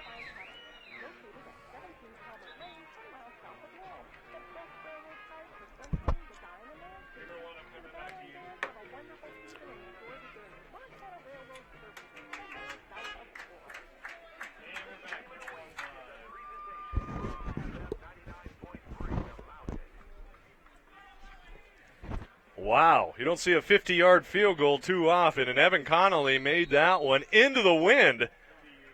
Cuts it down to a 2-point lead for Montana Tech. Connolly's kick, and this is a dandy. This one's going to be over Bunny. Well, Bunny will catch it in the end zone and actually bring it out. Zach Bunny around the right side. Has room to the 25 to the 30. Zach Bunny out to the 40. A good return for Montana Tech. At first, it was like, I don't know if he should bring that out, but he knew what he had there. Gets a big return out to the 40-yard line. And who makes the tackle?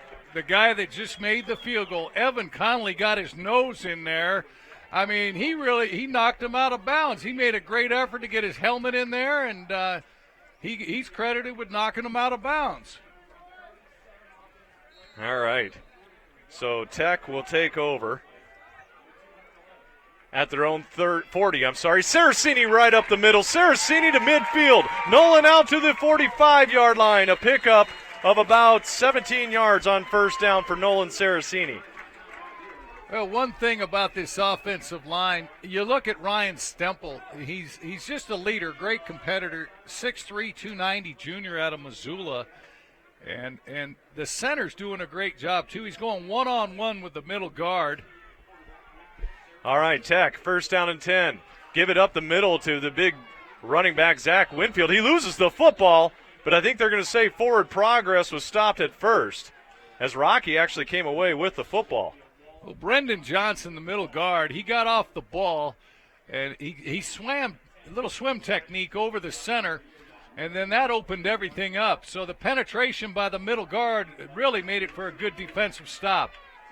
2nd down and 9 from Rocky's 45 now. Cavender will keep it around the right side. Cavender, a huge run to the 35-30, inside the 30 to the 28-yard line. A big-time run of 17 yards on first down. Well, once again, the outside end and the edge on the right side, boy, that line doing a great job. And they brought a guy down the line, a back to block, and he made a key block on the cornerback. They block well out and open.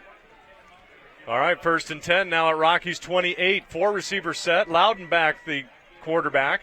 Zach Bunny is the running back there with him. Fake it to Bunny. Double move, looking deep, firing deep, and out of bounds. Clear out of bounds, looking for number 81, Mitchell Keaton, I'm sorry. And that'll be 2nd down and 10. Well, Seth Swandell, talking to him about the Oregon game, he said, man, after the Carroll loss and then Eastern Oregon lined up for about a 30-yard field goal to win it, and when he missed it, he said it gave us new life, new energy. He goes, really, it's carried over to this week. 2nd and 10. Loudenback, the quarterback for the Orediggers, now who lead by 2, 28-26. LaChance in motion.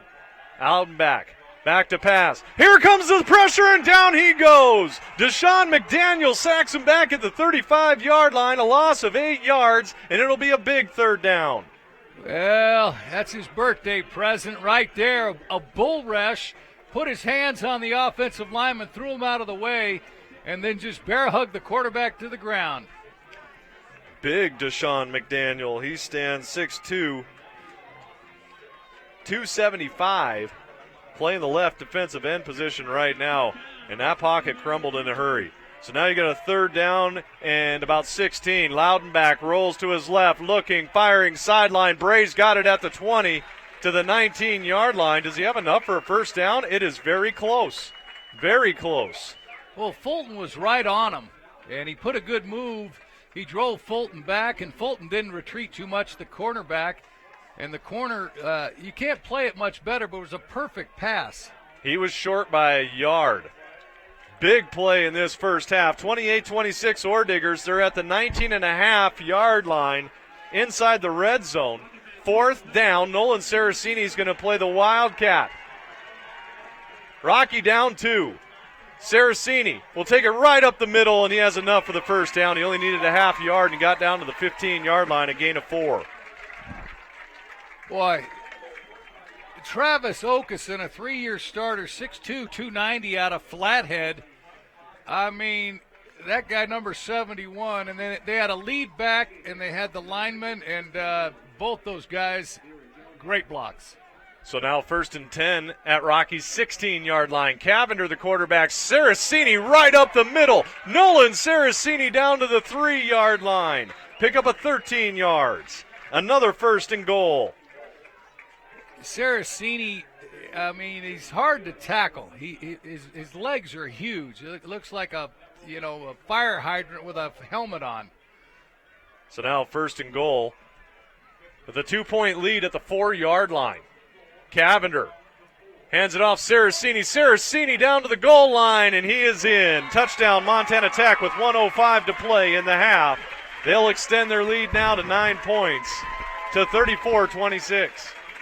8 points, I'm sorry, PAT pending. Well, Saracini he's got great vision.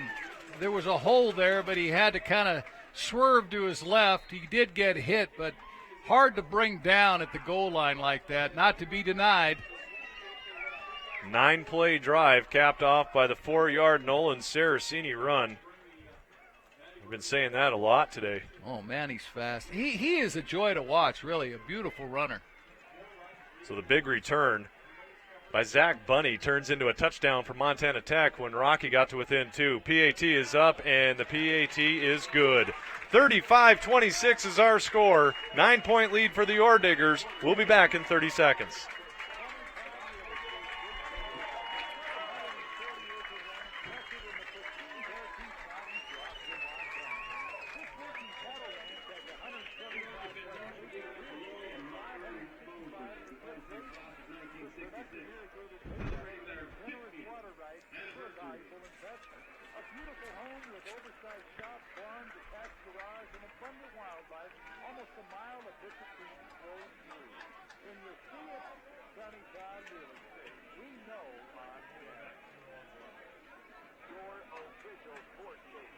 With the game of the week on FM 99.3, The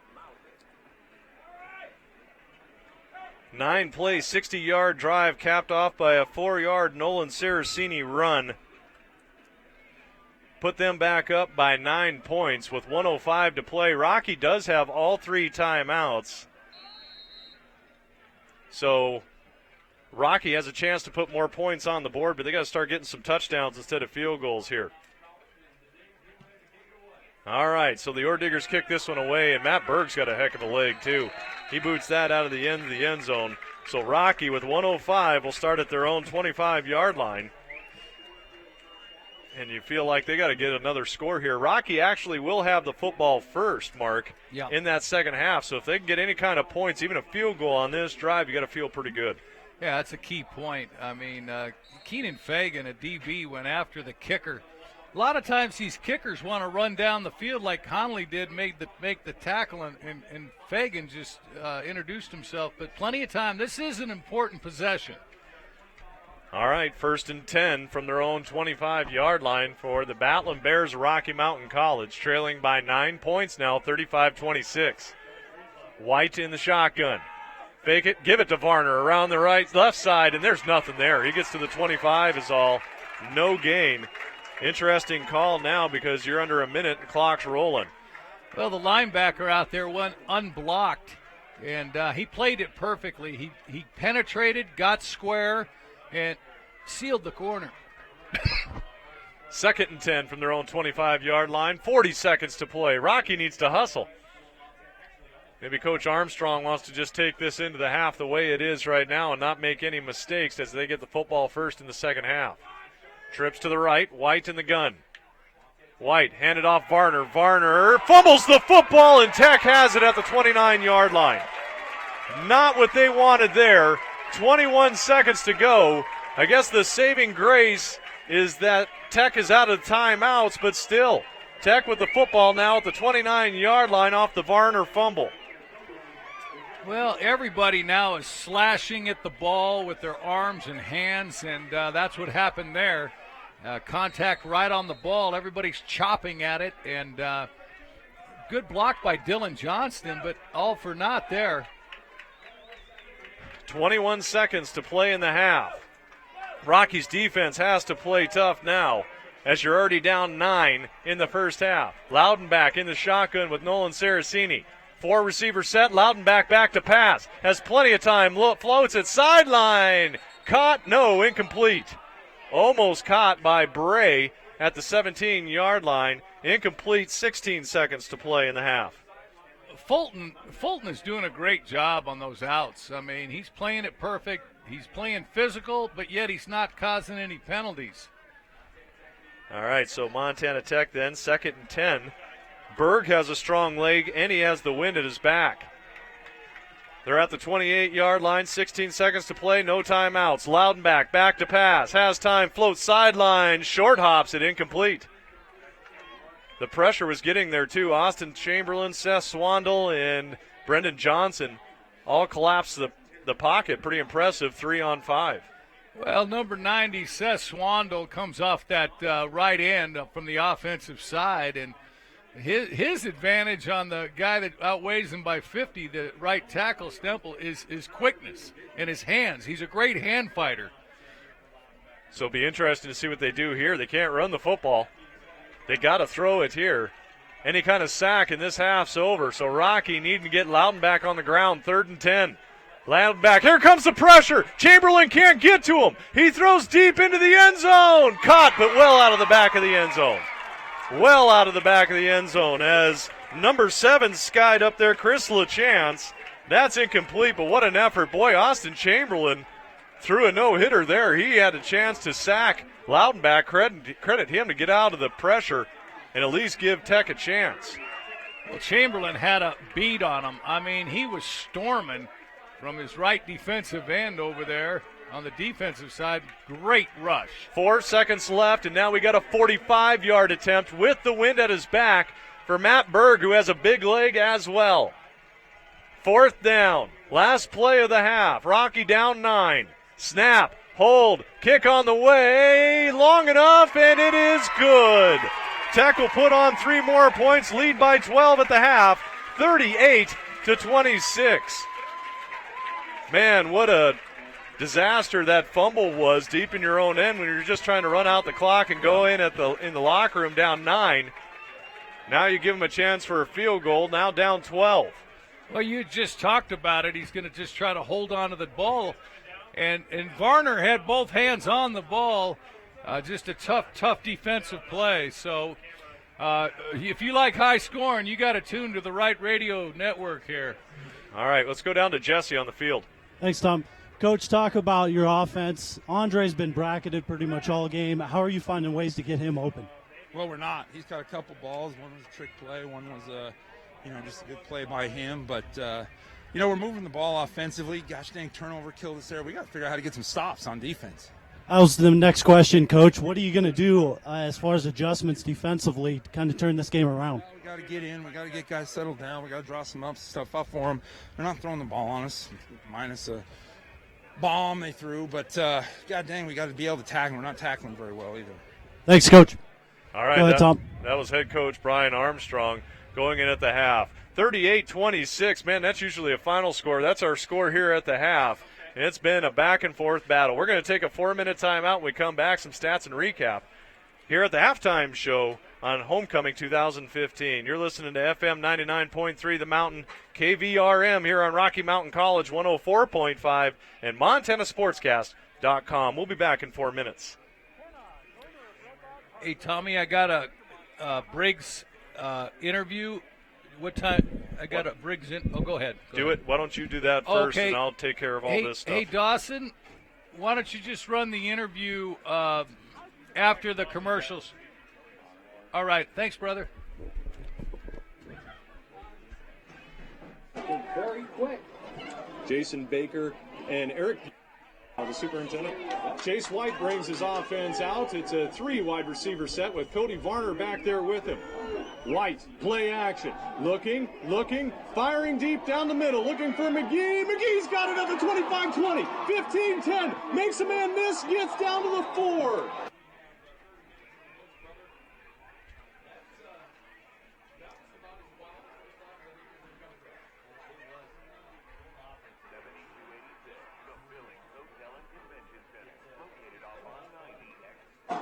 Third and goal. Trips far out to the left. Single to the right is Andre McCulloch. White in the gun, 3rd and goal.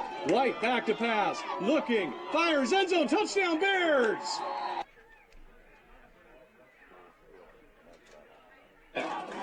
Four wide receivers. Points. 21-6.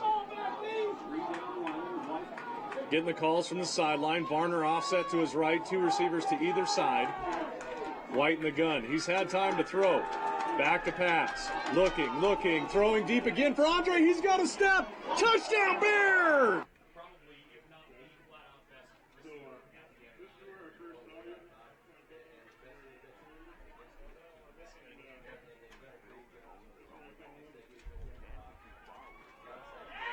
It's on defense now. Faces. What should we do? Yeah. Another little deception, a mirage. Wow, they fooled me. Boy, I got to start watching tape here. I'm not doing a good job with this. Here's the punt. Catches it at his own 20. Makes a man miss to the 30. 35-40. Woodhull down.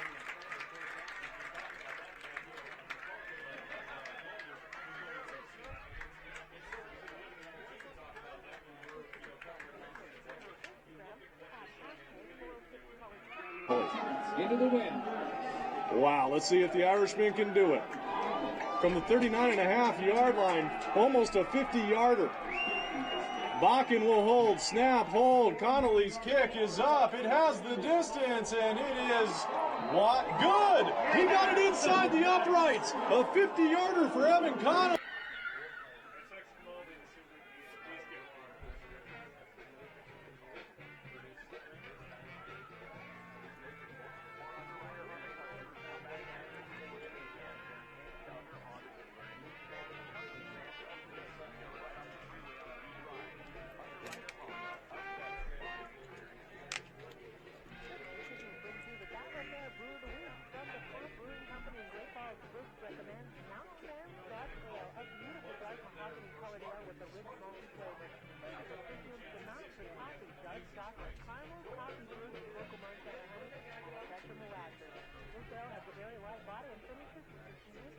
Jacob Bakken, the more mobile quarterback of the two.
Why don't you take another 2-minute timeout after this, and then we'll come back.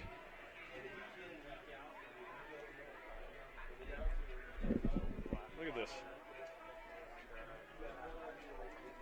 Your defense gives up 353 and a half. Thank you, sir.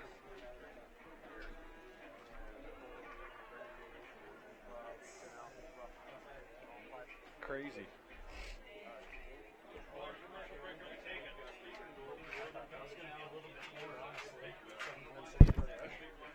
Are you talking to me? They're doing a commercial right now, like a taped halftime interview. So it's like a 2-minute, and then they're going to do another 2-minute timeout, and then I'm going to come back.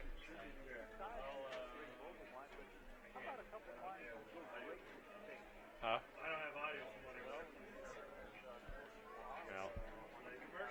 Yes. Everybody's going to John right now anyway.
Almost twice as many plays.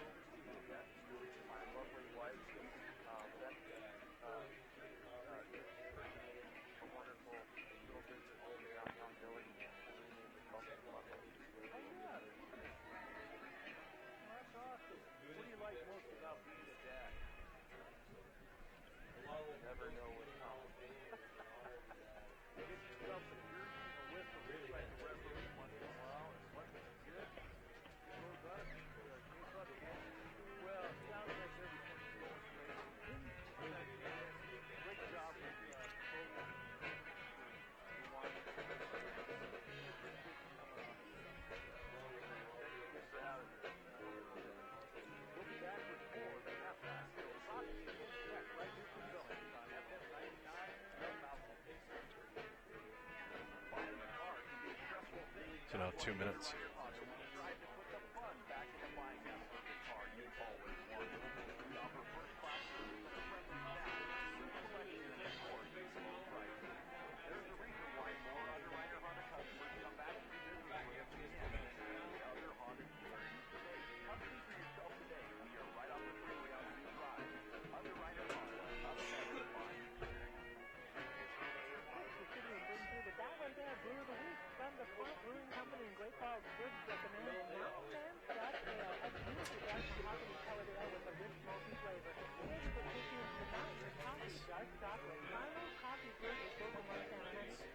What's that?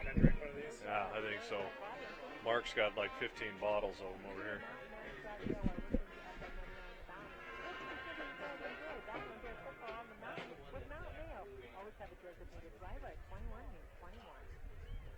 Your official sports station, FM 99.3 The Mountain, presents the Game of the Week.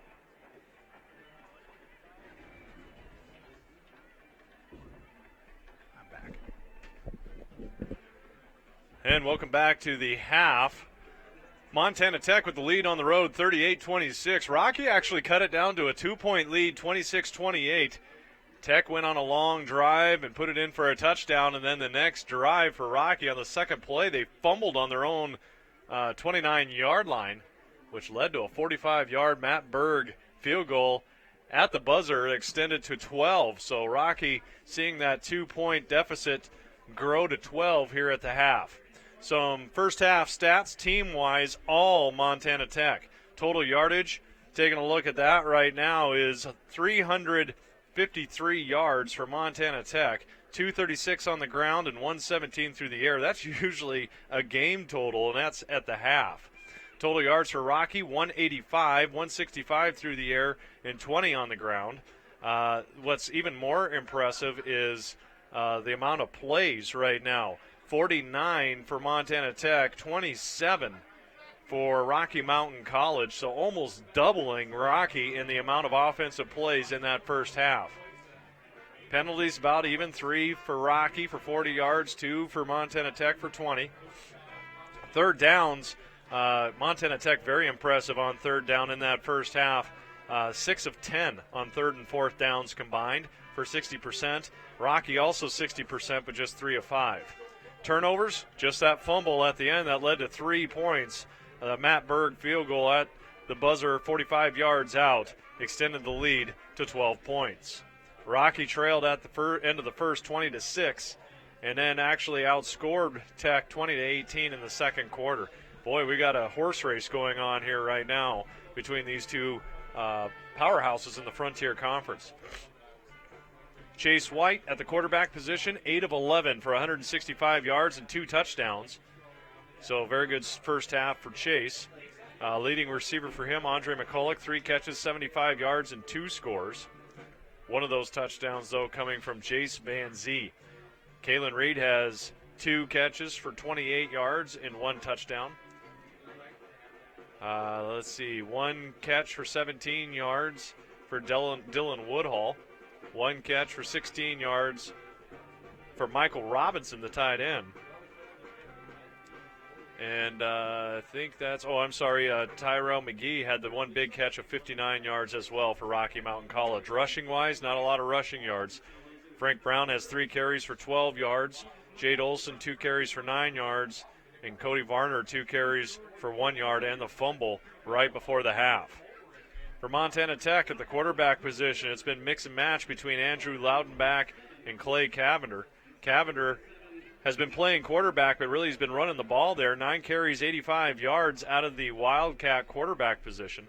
Andrew Loudenbach is 6 of 12 through the air, 117 yards and a score. He also ran the ball once for 3 yards.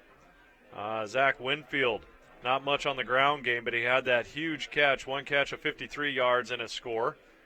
3 catches for 30 yards for Alec Bray. So Saraceni, though, 16 carries, 108 yards, 3 touchdowns, all in the first half. So the Billings senior product putting on a show here in his hometown of Billings, Montana. Scoring-wise, boy, there's a lot to go through. Starting off, Montana Tech went down the field on 11-play, 75-yard drive and scored with a 1-yard Nolan Saraceni run to make it 7-0. Rocky bounced back, however, courtesy right off the bat of the big play to Tyrell McGee. White, play action. Looking, firing deep down the middle, looking for McGee. McGee's got it at the 25-20, 15-10, makes a man miss, gets down to the 4. Huge gain to Tyrell McGee. And that got him down to the 4-yard line. However, it took him until third down to punch that one in, and it went in like this. 3rd and goal. Trips far out to the left. Single to the right is Andre McCulloch. White in the gun, 3rd and goal. White back to pass. Looking, fires, end zone, touchdown Bears! Kalen Reed in the back of the end zone. And just like that, Rocky takes it down the field and scores their first touchdown on their first possession. All right, so that was the touchdown. The PAT was actually no good by Evan Connolly, and it was 7-6. But then Montana Tech went on a little bit of a run. They went on a 10-play, 75-yard drive, capped off by a 3-yard Zach Bunny run. PAT was good and made it 14-6. And then Rocky Mountain College couldn't recover an onside kick attempt. They did the surprise onside, and they went on another 3-play drive that was capped off by the 53-yard pass from Andrew Loudenbach to Zach Winfield. PAT was good, and just like that, it was 21-6. Rocky battled back on the next possession, though. 5 plays, 65 yards, and they got within a score again, courtesy of the big play between two of the very best in the Frontier. Time to throw. Back to pass. Looking, throwing deep again for Andre. He's got a step. Touchdown Bears! 40-yard touchdown to Andre McCulloch, and the Bears are back in business. All right, so that was all in the first quarter. Just the first quarter was all that action. In the second quarter, much of the same. The fourth drive, Montana Tech actually had to punt. Rocky, though, couldn't do anything with their drive as well. Actually, I'm sorry, a 28-yard field goal by Evan Connolly cut it down to 21-16. Then Montana Tech had to punt again, and Rocky, actually courtesy of Jace Van Zee, Nolan Saraceni had a 17-yard run, made it 28-23. I guess I'm wrong there, 16. And then Jace Van Zee, they dialed up the trick play from Jace Van Zee to Andre McCulloch, and even caught me off guard. Jacob Bakken, the more mobile quarterback of the two, comes in. 1st and 10 at the 29-yard line of Montana Tech. Bakken, hands off. Looking to throw, razzle dazzle, Andre, touchdown Bears, and we have a flag in the secondary. The flag was actually on Montana Tech, and it was declined. That made it 28-23, and then Rocky ended up tackling the punter and actually getting a 50-yard field goal attempt by the Irishman Evan Connolly, and here was that field goal attempt for Evan. Wow, let's see if the Irishman can do it. From the 39.5-yard line, almost a 50-yarder. Bakken will hold, snap, hold. Connolly's kick is up. It has the distance, and it is good. He got it inside the uprights. A 50-yarder for Evan Connolly. Cuts it down to a 2-point lead, 28-26. That was actually into the wind as well. So a huge 50-yard field goal by Evan Connolly made it a 2-point lead, and then, of course, that last few minutes of the first half, Tech scores a touchdown and creates a fumble and gets a 45-yard field goal themselves. So a balloon back up to 12, 38-26. We're going to step away here for 1 minute and then come back and get you set for the second half between Montana Tech and Rocky Mountain College. 38-26 Ore Diggers. We'll be back in 1 minute.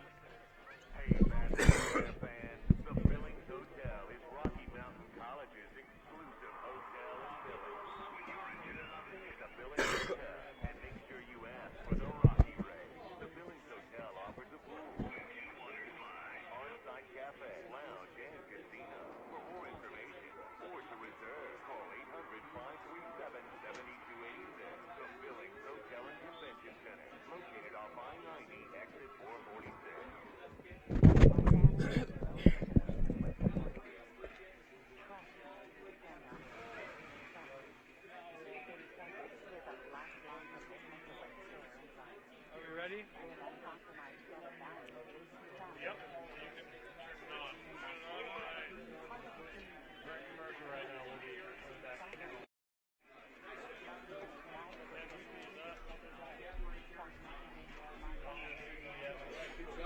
What's it like down there?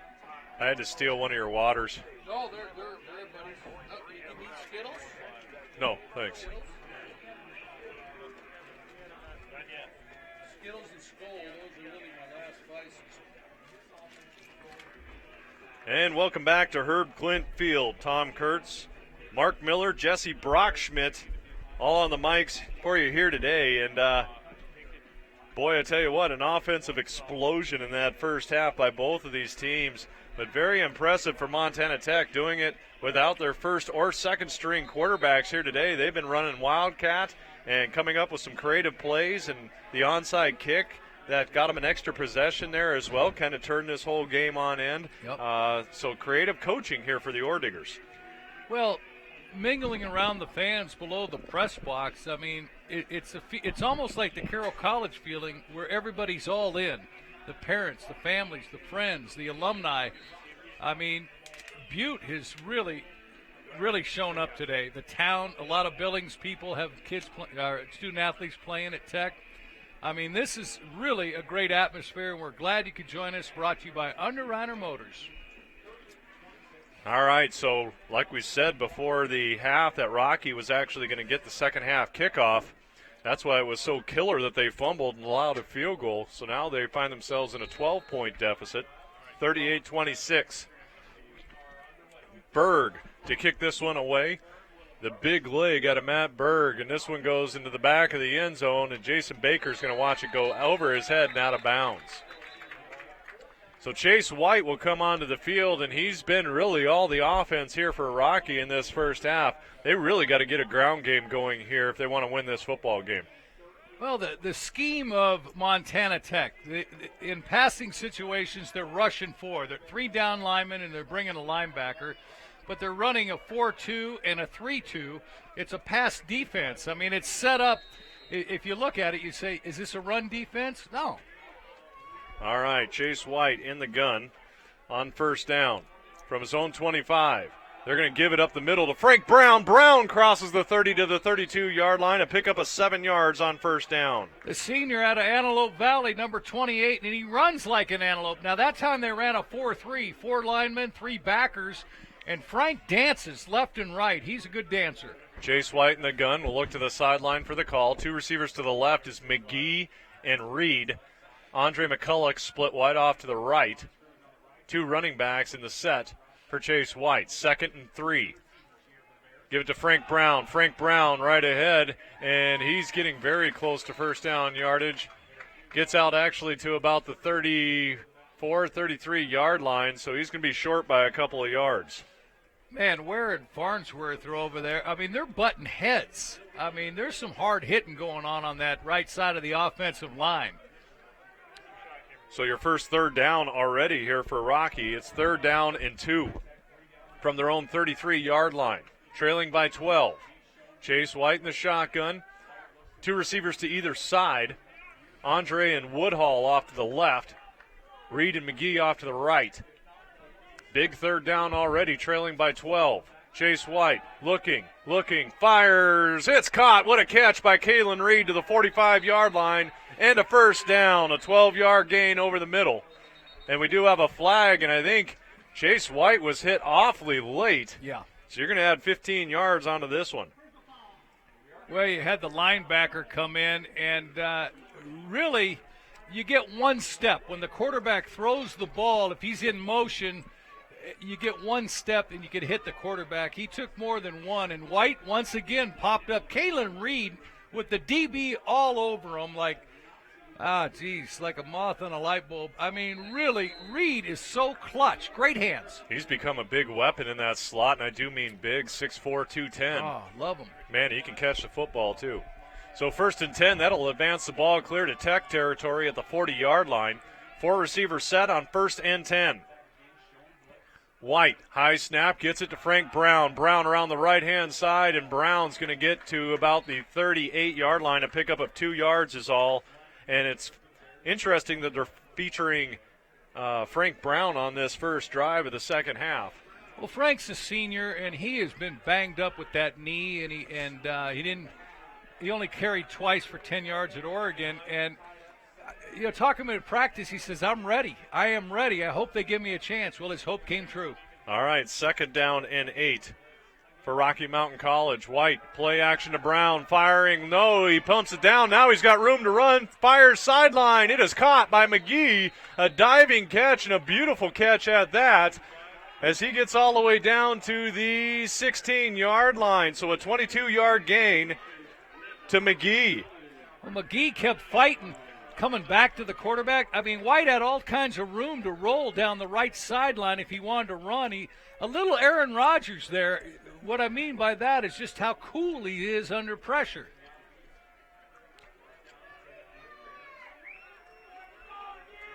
All right. Trying to get something figured out here. I'm all screwed up on my stat program. So a 22-yard gain. Give it to Frank Brown up the middle. And, boy, there's a big bruising back. It's down to the 15-yard line, a gain of 3. The silent assassin, Frank Brown, quiet guy off the field, and he's carrying the load. I mean, if anybody knows Frank Brown, they know that this guy has earned the right to carry the football, and he's showing how proud he is to be carrying it. 12-point lead for the Ore Diggers, 38-26. They've advanced the ball now to the 14 for the Battling Bears. In the red zone, Chase White on 2nd down and 6. Back to pass. White has plenty of time, steps up in the pocket, fires over the middle and threw it behind. Diving wide receiver in Dylan Woodhall, and he was actually open, and Chase White's upset with himself. He missed one there. Yeah, a little bit behind him. He had time. It was a simple square in. He ran 10, 12 yards down, chopped his feet. They didn't know if he was going to go left or right. He got right behind the backers. He was wide open, and the backer can't get back there that fast. So now you got a 3rd and 4 from the 14-yard line. White, 3 receivers to the left. Reed, Woodall, and McGee. Andre split off to the right. 3rd down. White, they're going to run the option, and White pitches it behind Brown. Brown still can't pick it up, and is that the 2nd fumble of the football game? It is. Tech will take over on downs.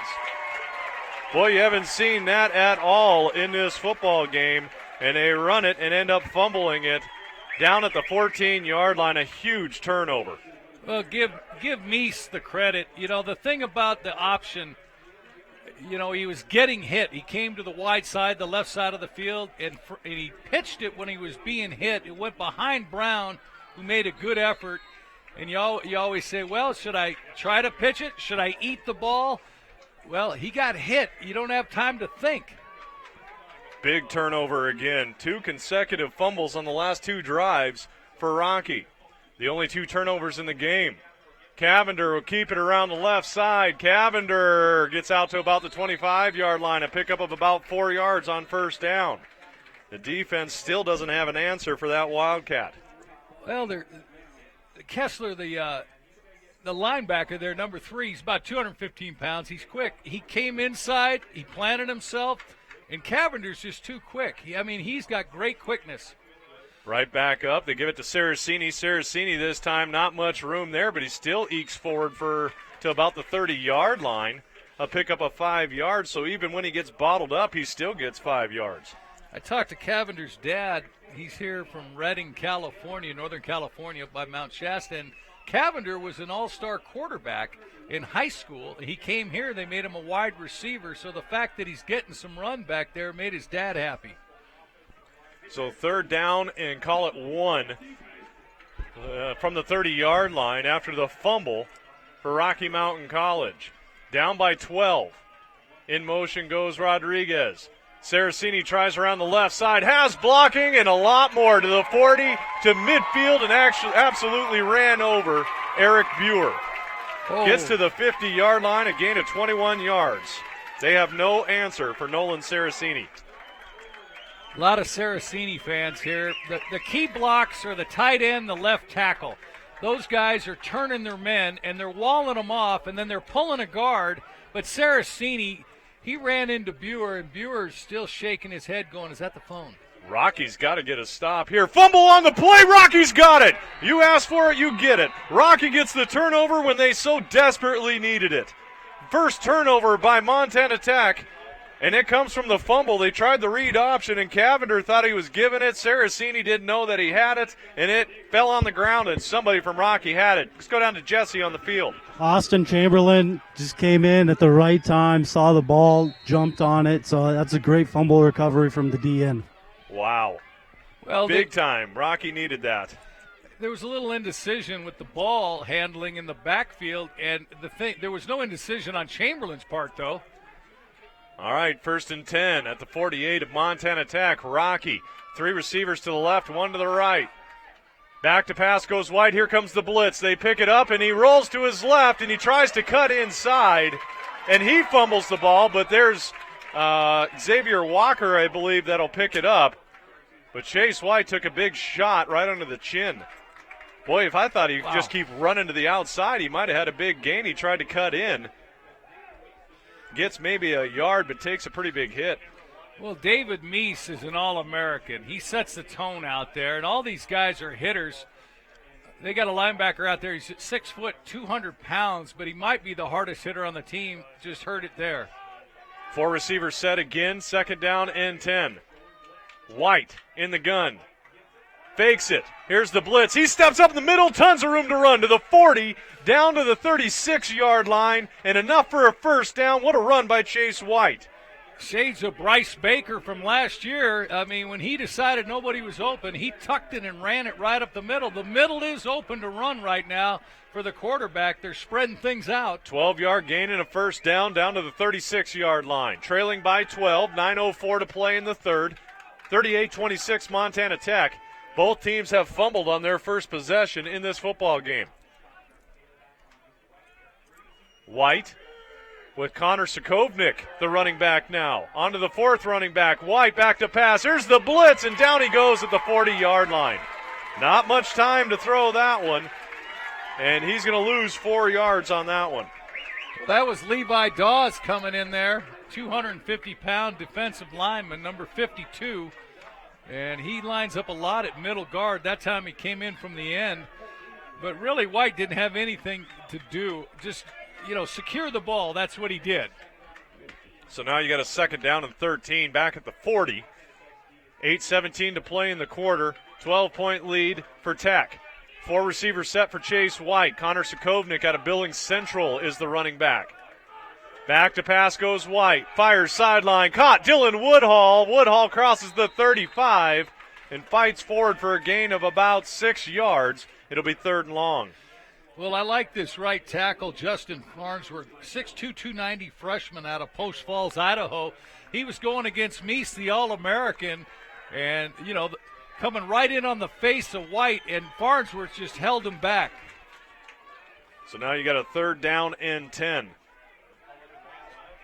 White, 3 receivers to the right, 1 to the left, this time on the left hash.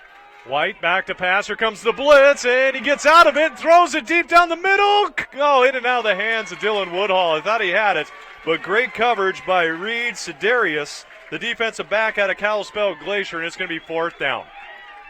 Yeah, I mean, if he makes that catch, that's a Hall of Fame catch. Hey, how about halftime here at homecoming? One of the cheerleaders got engaged to out at the 50-yard line. Wow. I wonder if they're inviting everybody to the reception.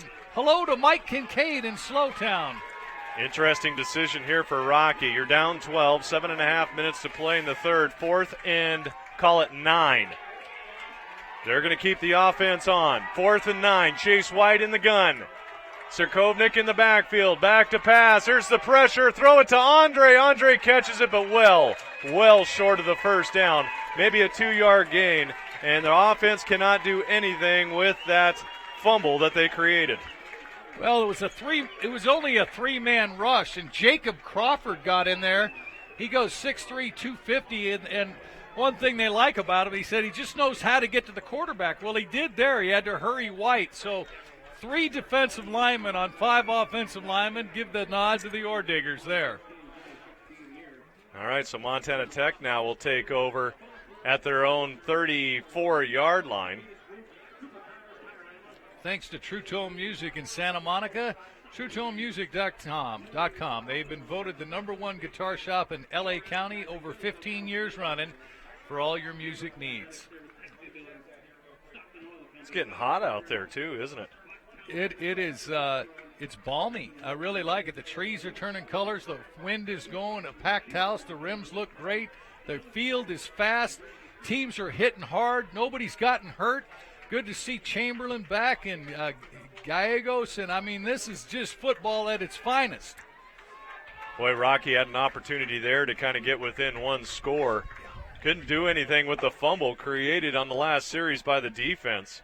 Cavender will be the quarterback still. Saraceni will be the running back on the right. Very tight trips to the right side, so you have to guess that they're going to run to the right here. 1st and 10. Saraceni is going to run to the right. Now he's going to stop and throw. Fires deep for Bray and well overshot him. Boy, I tell you what, if Rocky can just force Tech to throw the football, they've been wide and short of a lot of throws. But it's so hard to stop this run game without getting 8 or 9 guys in the box. It really is. And Cavender is extremely quick. He had a couple brothers that also played college ball. That time Gallegos was actually beaten by Bray, but with the wind behind him, that ball sailed long. So it'll be 2nd down and 10 from their own 34-yard line. 38-26 Montana Tech. 12-point lead. That's seen a little bit of everything in this football game, including onside kicks. Long field goals. I mean long 50 and 45-yarders. Cavender fakes it, goes around the right side, trying to get outside. What a play by Kesson. Kesson makes him come back in and gets out to the 38-yard line. Boy, did he do a good job of setting the edge there and forcing Cavender back in. A gain of about 3 or 4 yards. It'll be 3rd down. He's a senior, Kesson, and he just shot to the outside. Cavender held on to the ball. Gallegos came in and tried to grab it and strip it. Tells you the strength of Cavender. All right, so Tech, a 3rd down and 7 now. A big 3rd down for the Rocky D. Loudenbach's going to throw. Here comes the pressure. Floats it sideline, well out of bounds. Once again, if Rocky can force him into throwing situations, they really got him in a good place. So now Tech is going to have to punt. Well, that's the thing. I mean, they were able to run up the middle, around the ends, wherever they wanted to run. And what Rocky really has done now is they've turned things inside like bookends. The outside linebackers, corners, and the ends are really doing a good job on contain on the end. All right, Dylan Woodhall lines up back at his own 20. Here's the punt. It was almost blocked, actually, and sails way out of bounds as Jordan Upton came in and almost got a piece of it. Now, they actually did touch the punter a little bit, but once you start running with the football, you give up that protection. That's a great point. I'm glad the official kept the flag in his pocket.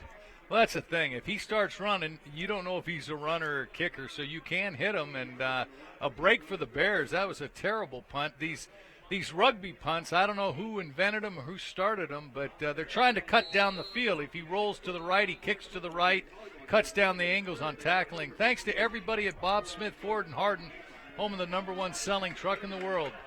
So that went out of bounds at Rocky's 38-yard line. So this is kind of the possession here with 6:38 to go in the 3rd. You're down 12. Offense needs to get something here on this possession. 1st and 10. Chase White trips to the right. Play action, rolls to his right, steps up, fires deep sidelines, got a man down to the 45-yard line who gets thrown out of bounds. No flag. That was Dylan Woodhall. Ended up getting it. And a gain of 17, 18 yards on 1st down. But a little extracurricular activity. I was kind of expecting a flag on the side. Yeah, that might be the best pass I've ever seen White. A deep out to the wide side. Sanders hit him as he let it go. He stepped up in the packet. Just beautiful. 4 wide receivers set. 1st and 10 in Tech territory to the 44-yard line.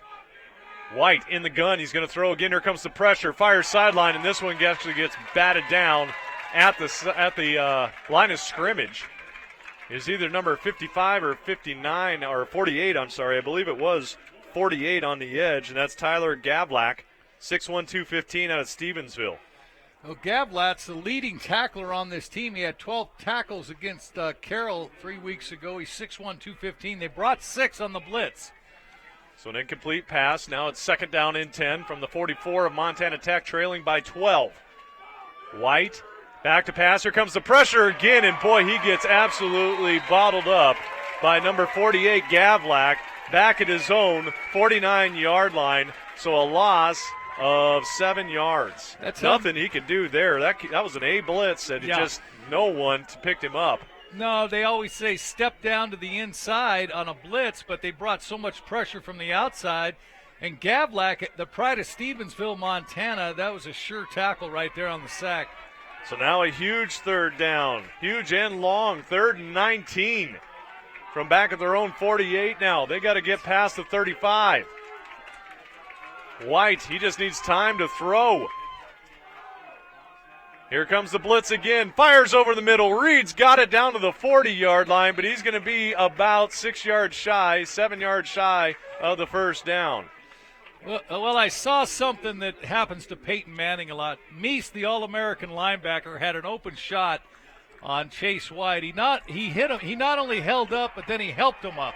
I mean, he could have just clocked him, but he said, nah, he can't see me. 4th down, they're going to go for it again. Just inside the 40. Couple substitutions here for Rocky Mountain College. Still 10 seconds to go on the play clock.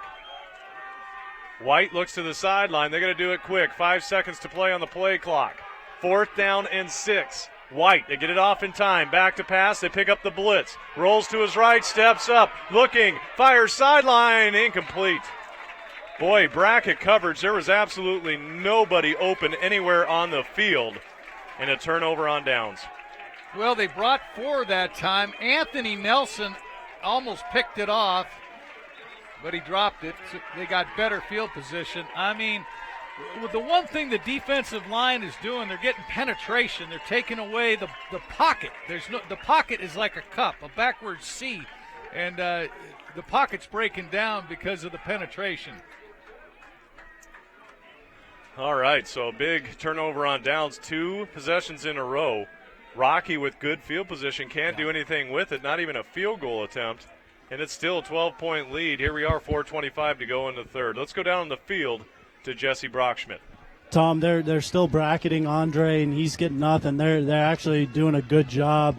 D'Angelo Bell's the initial guy that will come up and bump him first, and then the safety, Ryle Gunlickson's the other guy that will come up deep and shadow him pretty much the entire way. You got Woodall in the slot next to him, and there's a chance to get him open, but they haven't really looked at him yet. Yeah, that time I think they put 3 in the route, and all of them were covered up. I believe there was 4 or 5 in coverage there. It's almost great coverage, and that was one of the strengths for Montana Tech's defense is their secondary, and they showed it why there. Excuse me. They're veterans back there. They're almost playing a cover 1. The safety's playing center field. Everybody else is kind of manned up underneath.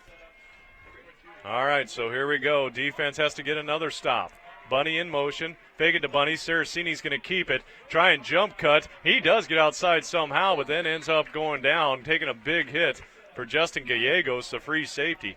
Gets a gain of about 2 yards. Well, that play was designed to go around the right end, and Seth Swandel is getting it on with Stemple out there, and he held his own. I mean, he secured that area. There was nowhere to run. All right, so just under 4 minutes to play in the 3rd quarter. Still the same score it was at the half, 38-26 Montana Tech. Cavender will keep it. In the backfield, Austin Chamberlain will throw him down back at the 35-yard line. Huge play by Chamberlain. They're going to give him forward progress to the 38, but still will lose 5 yards in a big 3rd down here. What a play by Chamberlain. Well, he came in perfectly. He didn't bite on the play fake up the middle, and he was in perfect position with his feet. I mean, he was under control, great leverage, and he's got strong hands. He grabbed him by the jersey. So 3rd and 12 now for Montana Tech back at the 38. Both of these defenses starting to settle down now and play good football. They're going to go with Saraceni back by himself. Put Rodriguez in motion. They fumble it again. Somehow Rodriguez picks it up, but he gets to the 36 and will lose 2 yards. I'm sorry, Martinez. Brendan Johnson, the middle guard, I mean, he beat his guy right off the ball, and Kesson was also in there. But Brendan Johnson, he's a guy, he's able to run low with leverage. Not easy to do at 269. So the defense doing their part here in the second half for Rocky Mountain College. Here's the rollout punt, and this is a low line drive that Woodell cannot field. And look at that thing. It goes into the end zone. Almost tapped in by number 15 for Montana Tech, Nicholas Bouchain out of Bozeman. Boy, he tried his best and almost got that in at the 1. Great hustle. Great hustle. Touchback, and Rocky will take over at the 20. Well, there's plenty of time left in this game, brought to you proudly by Montana Hot Springs Spas and Hot Tubs, 2217 grand. It'll lower your stress, I guarantee it. Wouldn't mind one of those right now. 2:27 to play in the third quarter. Rocky still down that 12 points. All that scoring we had in the first half, we had 64 points scored in the first half. So far, a scoreless third quarter. I think the crowd's wondering what's going on here. Got to get some points on the board. Change gears. Chase White in the gun. Throw it quickly. Caught out there by Michael Robinson out to the 25-yard line. That's something they'll probably start doing is the quick hitting, because the what am I trying to say? The blitz has been getting home. So shorter routes, quick hitters, 5 yards here, 5 yards there. 12 points is not that much of a lead in college football. So White back in the gun. Now you got a 2nd and 5 from your own 25. Looks to the side. Under 2 minutes to play in the third quarter. No scoring at all in the third. I just got done saying that, just in case you missed it. White in the gun. 2 receivers to the left. Here comes the blitz. He beats the blitz. Steps up, keeps his eyes downfield. Nowhere to go with the football. Ends up getting a couple yards on the scramble, which isn't all that bad because that's going to set up a shorter third down now. 3rd and 3. Now there's Crawford again. He's the shortest guy out there and on the line, and he's quick. That's the thing. I do like the way that White is moving around out there. Varner had a good block. They kept him in to block, but Tech looks like they're bringing people every time. They're blitzing just about every play. 4 wide receiver set, 3rd down and a long 3. White back to pass, floats it out. Varner, that's actually a lateral, and now they're going to say incomplete. Not a good throw by Chase White, and here comes the punt team. Boy, 3 and outs are the flavor of the day here in this third quarter.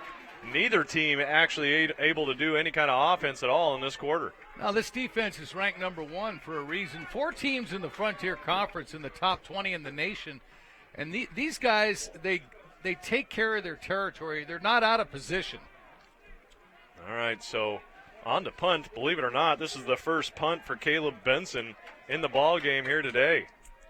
So 4th down and 3. Bad snap. He scoops it up, kicks it, and actually gets hit. And they're going to say no flag there. Good job by Caleb. It actually will roll down at the 35-yard line of Montana Tech. He did get hit, but since he was running around looking for the football, there is no flag. Yeah, once that ball hits the ground, and it was a low snap, which is a rarity, but he did a good job to gain some field position. Yeah, I was talking to some former players at halftime, and they said, we can't imagine the second half being like the first half. It was just chaotic. And now it's just settled into a defensive battle. I mean, it's really interesting how the flavors changed here. Yeah, the defenses have been playing good football so far in this quarter. Loudon back. We'll give it off Saraceni. Saraceni takes a big hit from Deshaun McDaniel, but actually will lean forward to the 39-yard line to pick up 4 yards. That's just a dive play, straight ahead blocking. And really, the defensive end on the left side of the ball there, McDaniel, number 92, stayed low, beat the right tackle. Beautiful tackle. 2nd and 6 from their own 39-yard line. Loudon back in the shotgun. He's going to throw. Sets, fires sideline, incomplete. So once again, you get Tech to throw here, and you got a very good chance. Not only does it stop the clock, but they really haven't been able to throw much in this entire football game. No, and they've had guys open. Yeah, they got the wind, but you got guys that aren't used to throwing the ball with pressure on them. And in a game, it's much different than practice. I mean, the old saying, it's easy to shoot free throws in an empty gym. It is. You made a few in your Oh, day. yeah. I saw you. At least 100 straight. All right, here we go. 3rd and 6. From back at their own 39. Cavender's going to run it. Now looking to come back. Looking over the middle of the field. Is going to throw it. Coverage. Incomplete. What great coverage by Gallegos and Buer. Cavender had nowhere to go with it. And once again, the defense forces a 3-and-out. So this defense, hats off to them. They couldn't get off the field at all in that first half. And now they've got 3 consecutive 3-and-outs. Well, Gallegos, he ran well. That was a long pattern, so he ran a long way and did not budge. All right, the rollout punt. Dylan Woodhall this time is going to catch this one at his own 20. Didn't fair catch it, and actually we back up to his 15, but he should get forward progress out to about the 18-yard line.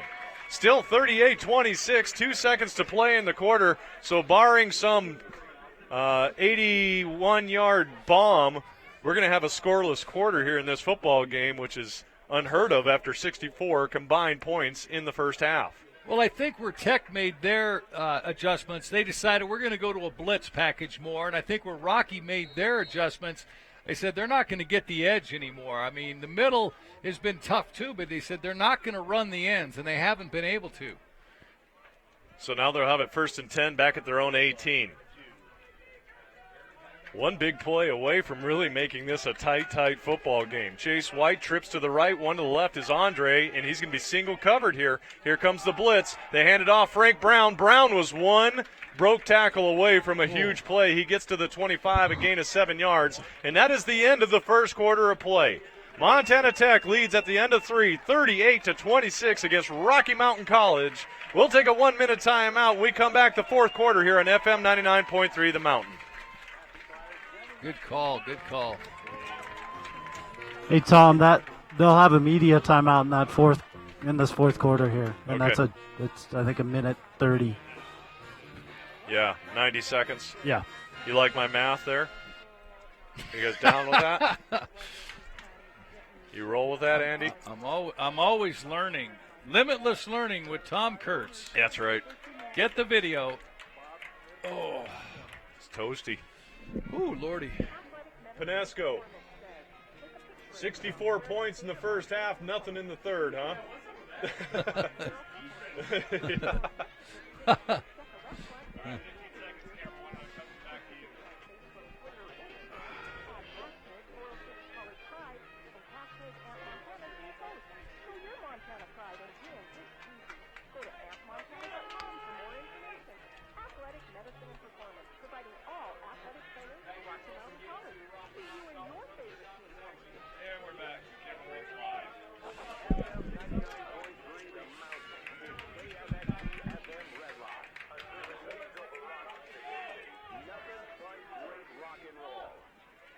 Oh, a score from Montana Western. They're all tied at the end of 3, 23-23 against Southern Oregon. All tied up. 2 top 20 teams. That's right. Here, 12-point lead. Chase White, 2nd and 3. Handed off Frank Brown. Frank up the middle. Not much room there. I tell you what, Rocky's run game hasn't been able to get it going against this stout Tech defense. No, they're strong up the middle. They really are. I mean, that middle guard, he takes on double teams, and it's a single back formation. So once he gets by the lineman, he goes, there's nobody else coming to hit him. So now you got a 3rd and 2. White lines up. Big 3rd down here. Rocky has to put together some kind of drive after the defense now has had 3 great possessions. Down by 12 with 14:23 to go in the ball game. White in the gun. Handed off Frank Brown. Frank up the middle. Frank pushing the pile. Frank gets to the 30, and that'll be enough for a first down. What an effort run by Frank Brown, the senior tailback. Boy, they were pushing the pile, the offensive lineman, but when Brown gets ready to get hit, he's got such strong legs. He's playing on a tough left knee, nothing but treatment and rest, and now he's showing what he has to give here. Beautiful. 1st and 10, a big first down for Rocky to the 30-yard line, trailing by 12. White goes 4 wide receivers, 2 to either side. Play action. Here comes the blitz. He can't do anything with the football. Down he goes to the 23-yard line. A loss of 7 yards. And once again, they can't protect White at all.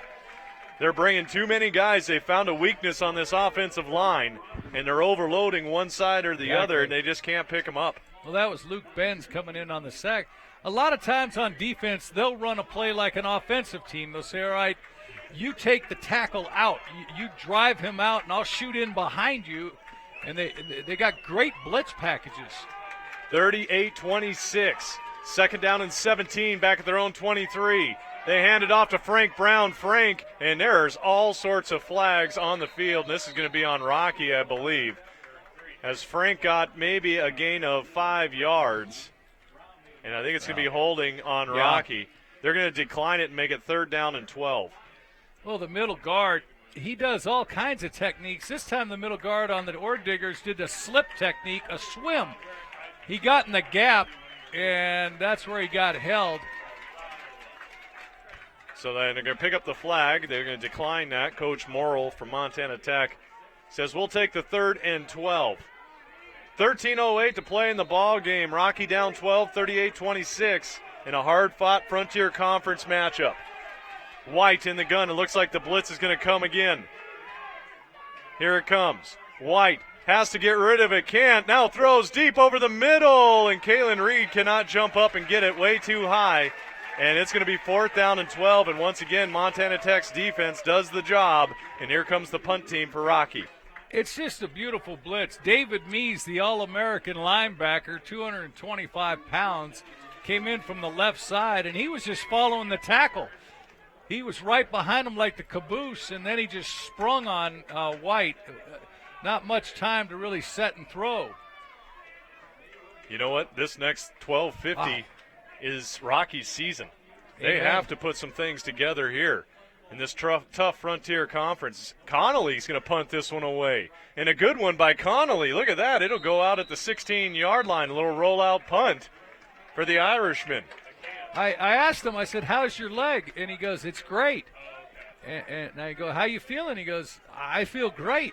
That's one of the most optimistic, confident kickers I've ever met. He for a guy that's not ever kicked a football before until this year, boy, what a delight. All right, so 12:43 to play in this ball game, a 12-point lead for Montana Tech here on the road. We still have not had a score until that field goal went through at the end of the first half. And we're at, 17 minutes of play. One thing Armstrong told his team, he said, look, play loose. There's going to be mistakes. Don't play with any fear. Be aggressive, but have fun out there. Don't tighten up, boys. Don't tighten up. And thanks to Bob Smith Motors in Billings for bringing us today's game. They're located on Central since 1972. Lincoln Navigator. Oh, what a car. Bob Smith Motors. Also like to thank our good friends at True Tone Music in Santa Monica. Stop in and get yourself a great Fender guitar or an orange amp. Everything you need to make your music at True Tone Music. 38-26 was our halftime score, and it continues to be that right now. As Clay Cavender will come out and be quarterback, the converted wide receiver once again. Quinn McCreary and Dawson Reardon, the two quarterbacks, still were not cleared to play here today. But you'd never guess it. 38 points on the board by the third-string quarterback. Cavender, Saraceni in the backfield. Chamberlain can't bring him down. His knee actually is going to touch at the 23-yard line to pick up a 5 yards. Boy, I tell you what, whenever he's bottled up, he still squeezes through for 4 or 5 yards. Well, he was spinning. Chamberlain had him, and all of a sudden he just goes like a whirling dervish. He just a 360 spin to get out of the hold of them and pick up some yardage. So now a 2nd and 6 from the 23, they'll call it. I think it's more close to 5. Loudenback will be the quarterback. He gives it to Saraceni. Saraceni is going to lunge ahead to about the 24-yard line, a pickup of just 1 yard that time. Very good job by Rocky's defense, forcing now a third down and probably about 4 yards with just under 12 to play in the football game, down by 12. Well, Jess was talking to Coach Armstrong at halftime going off the field. He wasn't happy with his tackling from his team. They're not getting great hits, but they're wrapping up. They're using their hands well. They're tackling better, I think. Another big third down for Rocky's defense. Third down and 4. Ball back at the 24-yard line for Montana Tech. Loudenbach's going to throw. Here comes the pressure. Throws it deep down the sideline, looking for Bray, who catches it, but well out of bounds. Oh, now are they going to say he caught that? You only got to get one toe in. Boy, from here, it looked like he was well into the white, but in a magnificent catch by Alec Bray out past the 50-yard line. Go ahead, Jesse. Yeah, Tom, that happened right in front of me, and I think that's a pretty good call. He got his toe in. He'd have to – the benefit of a replay would be great there, but it looked like a really nice catch. It's really tough. Drug his toe just at the last moment. Wow, what a catch by the Missoula Sentinel product, Alec Bray. I didn't think there was any chance he was going to catch that. Boy, one-handed almost to bring it in. Huge third down conversion. Handed off, up the middle, nothing there. For, I think that's Zach Winfield, number 28. Hunter Gapmeyer. Boy, I tell you what, Montana Tech's got 4 really good running backs. Well, they always get forward game. Now, Rocky held Eastern Oregon to under 90 yards rushing on the road 2 weeks ago. And as the clock's ticking away, Brendan Johnson made a great play. He's beating the center off the ball. I mean, he's out quicking them right now. Well, Rocky needs a stop and needs it now, down by 12. At midfield, Cavender hands it off. Gapmeyer gets to the 45-yard line. Pickup of 5 yards, maybe 6. It'll be third down now and call it about 6. They double-teamed the middle guard that time. The center and the left guard got him out of the way, and the linebacker trying to come up, Jelinek, was in the vicinity, but that's hard running. Quickly to the line, 3rd and 6. Under 10 to play. Cavender, he's going to take off with it and has all sorts of room to run to the 35-30, down to the 25 and out of bounds, but we do have a flag in the middle of the field right at the line of scrimmage. And this is a huge flag here. And if it's an illegal block, the Rocky just caught a huge break. We'll see what it is first. He went high on him. I don't think it was a crackback, but it was a block in the back. But he didn't. It wasn't the chop block kind where you get 15. He went high on him, which is good. That's good sportsmanship. You don't want to be cracking back on a guy's knees. That's 5th penalty on Montana Tech, 4 for Rocky, so pretty clean, pretty even ball game in that category. And that's a big 10-yard penalty back to Tech's 48-yard line. And it'll be third down and about 13. So Rocky catching a break there. They actually got down to about the 20-yard line. So that's a 32-yard change of field position off of that penalty.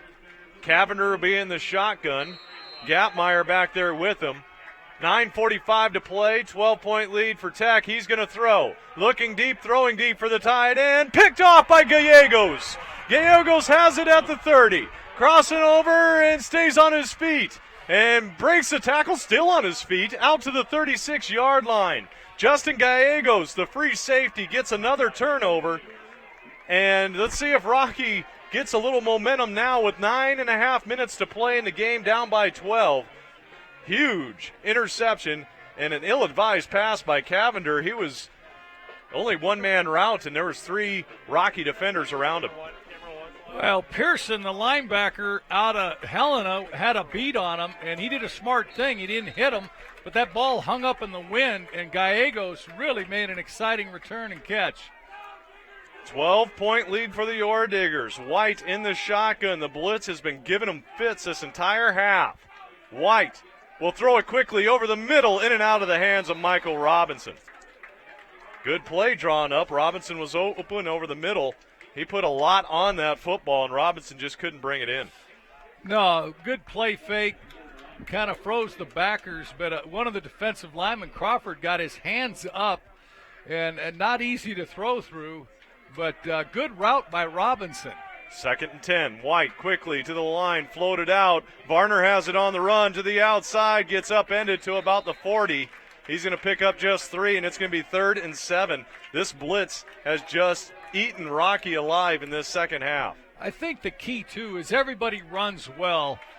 Extremely quick and fast defense. As far as their overall team speed, they get to the edge well, they cover the middle well, they run extremely great.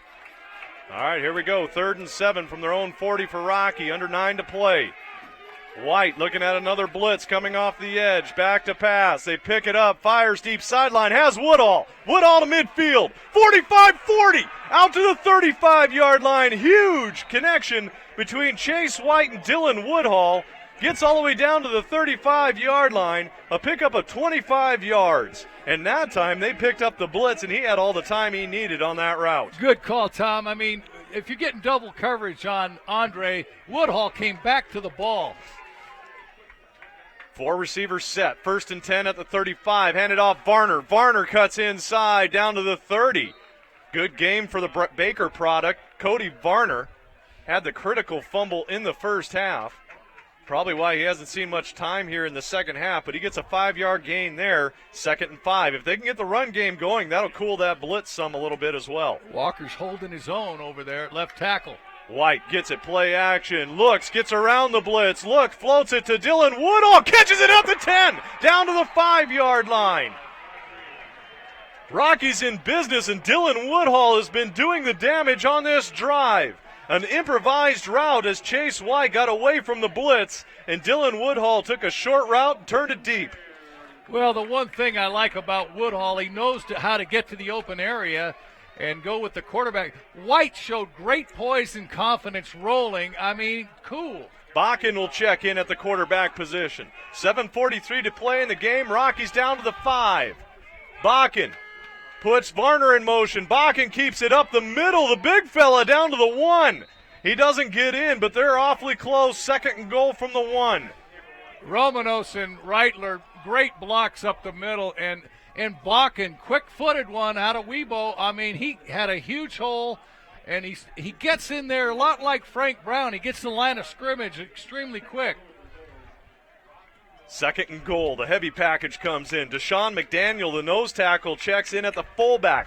Frank Brown, the 200-pounder, at the tailback. White under center. Handed off. Nowhere to go. Coming in immediately was number 32, Matthew Nealon, the linebacker. Throws him for a loss back to the 5-yard line. It's 3rd and goal. Well, when you shoot the gaps like they did right there, a gap's just a space in between the center, guard or tackle, and so on. And he shot the gap right there, and Brown had nowhere to go. Good job holding on to the ball, though. You got to figure they're not going to try a field goal here. You're down 12. A field goal really is not going to do you much good. White in the shotgun, trips to the right. Andre by himself to the left. 3rd and goal from the 5. And what do we have? We have a stoppage of play here, and we have a timeout on the field called by... I don't know who took the timeout. I think Montana Tech took the timeout. We will as well. 30-second timeout. We'll be right back.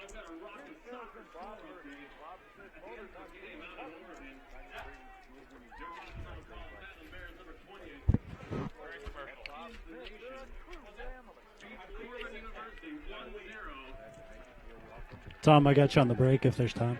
All right.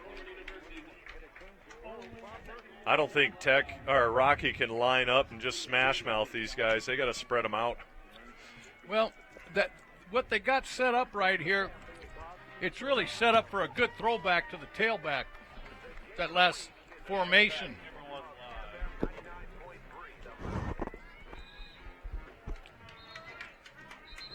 Well, we got a huge critical point of the football game now. Tech with the 12-point lead, but Rocky has advanced the football clear down to the 5-yard line off of the Justin Gallegos interception. Chase White and his offense come out, and they're going to go 4 wide and try to spread the Digger defense out. 6:25 to play in the game. That was a timeout called by Montana Tech. Rocky still with all 3 left. 3rd and goal from the 5.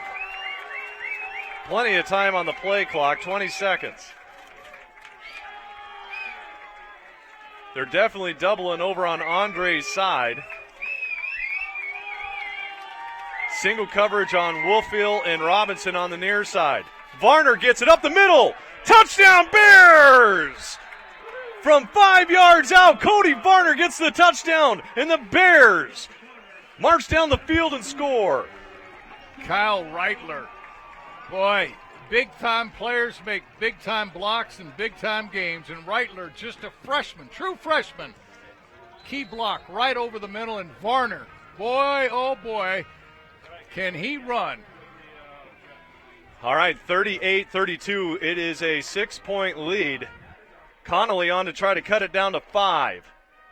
First points of the second half. Snap, hold. Connolly's kick is up, and it is good. Rockies within a possession. 6:23 to play. Don't go anywhere. We'll be right back in 30 seconds. Great call. Great call, Tommy. By 12. At midfield. Cavender hands it off. Gapmeyer gets to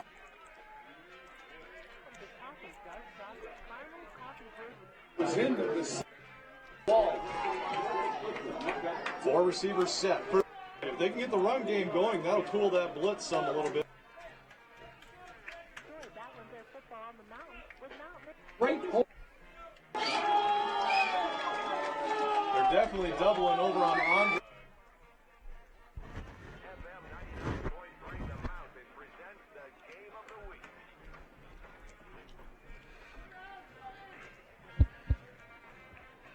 All right, Rocky gets the touchdown. Let's go down to Jesse on the field.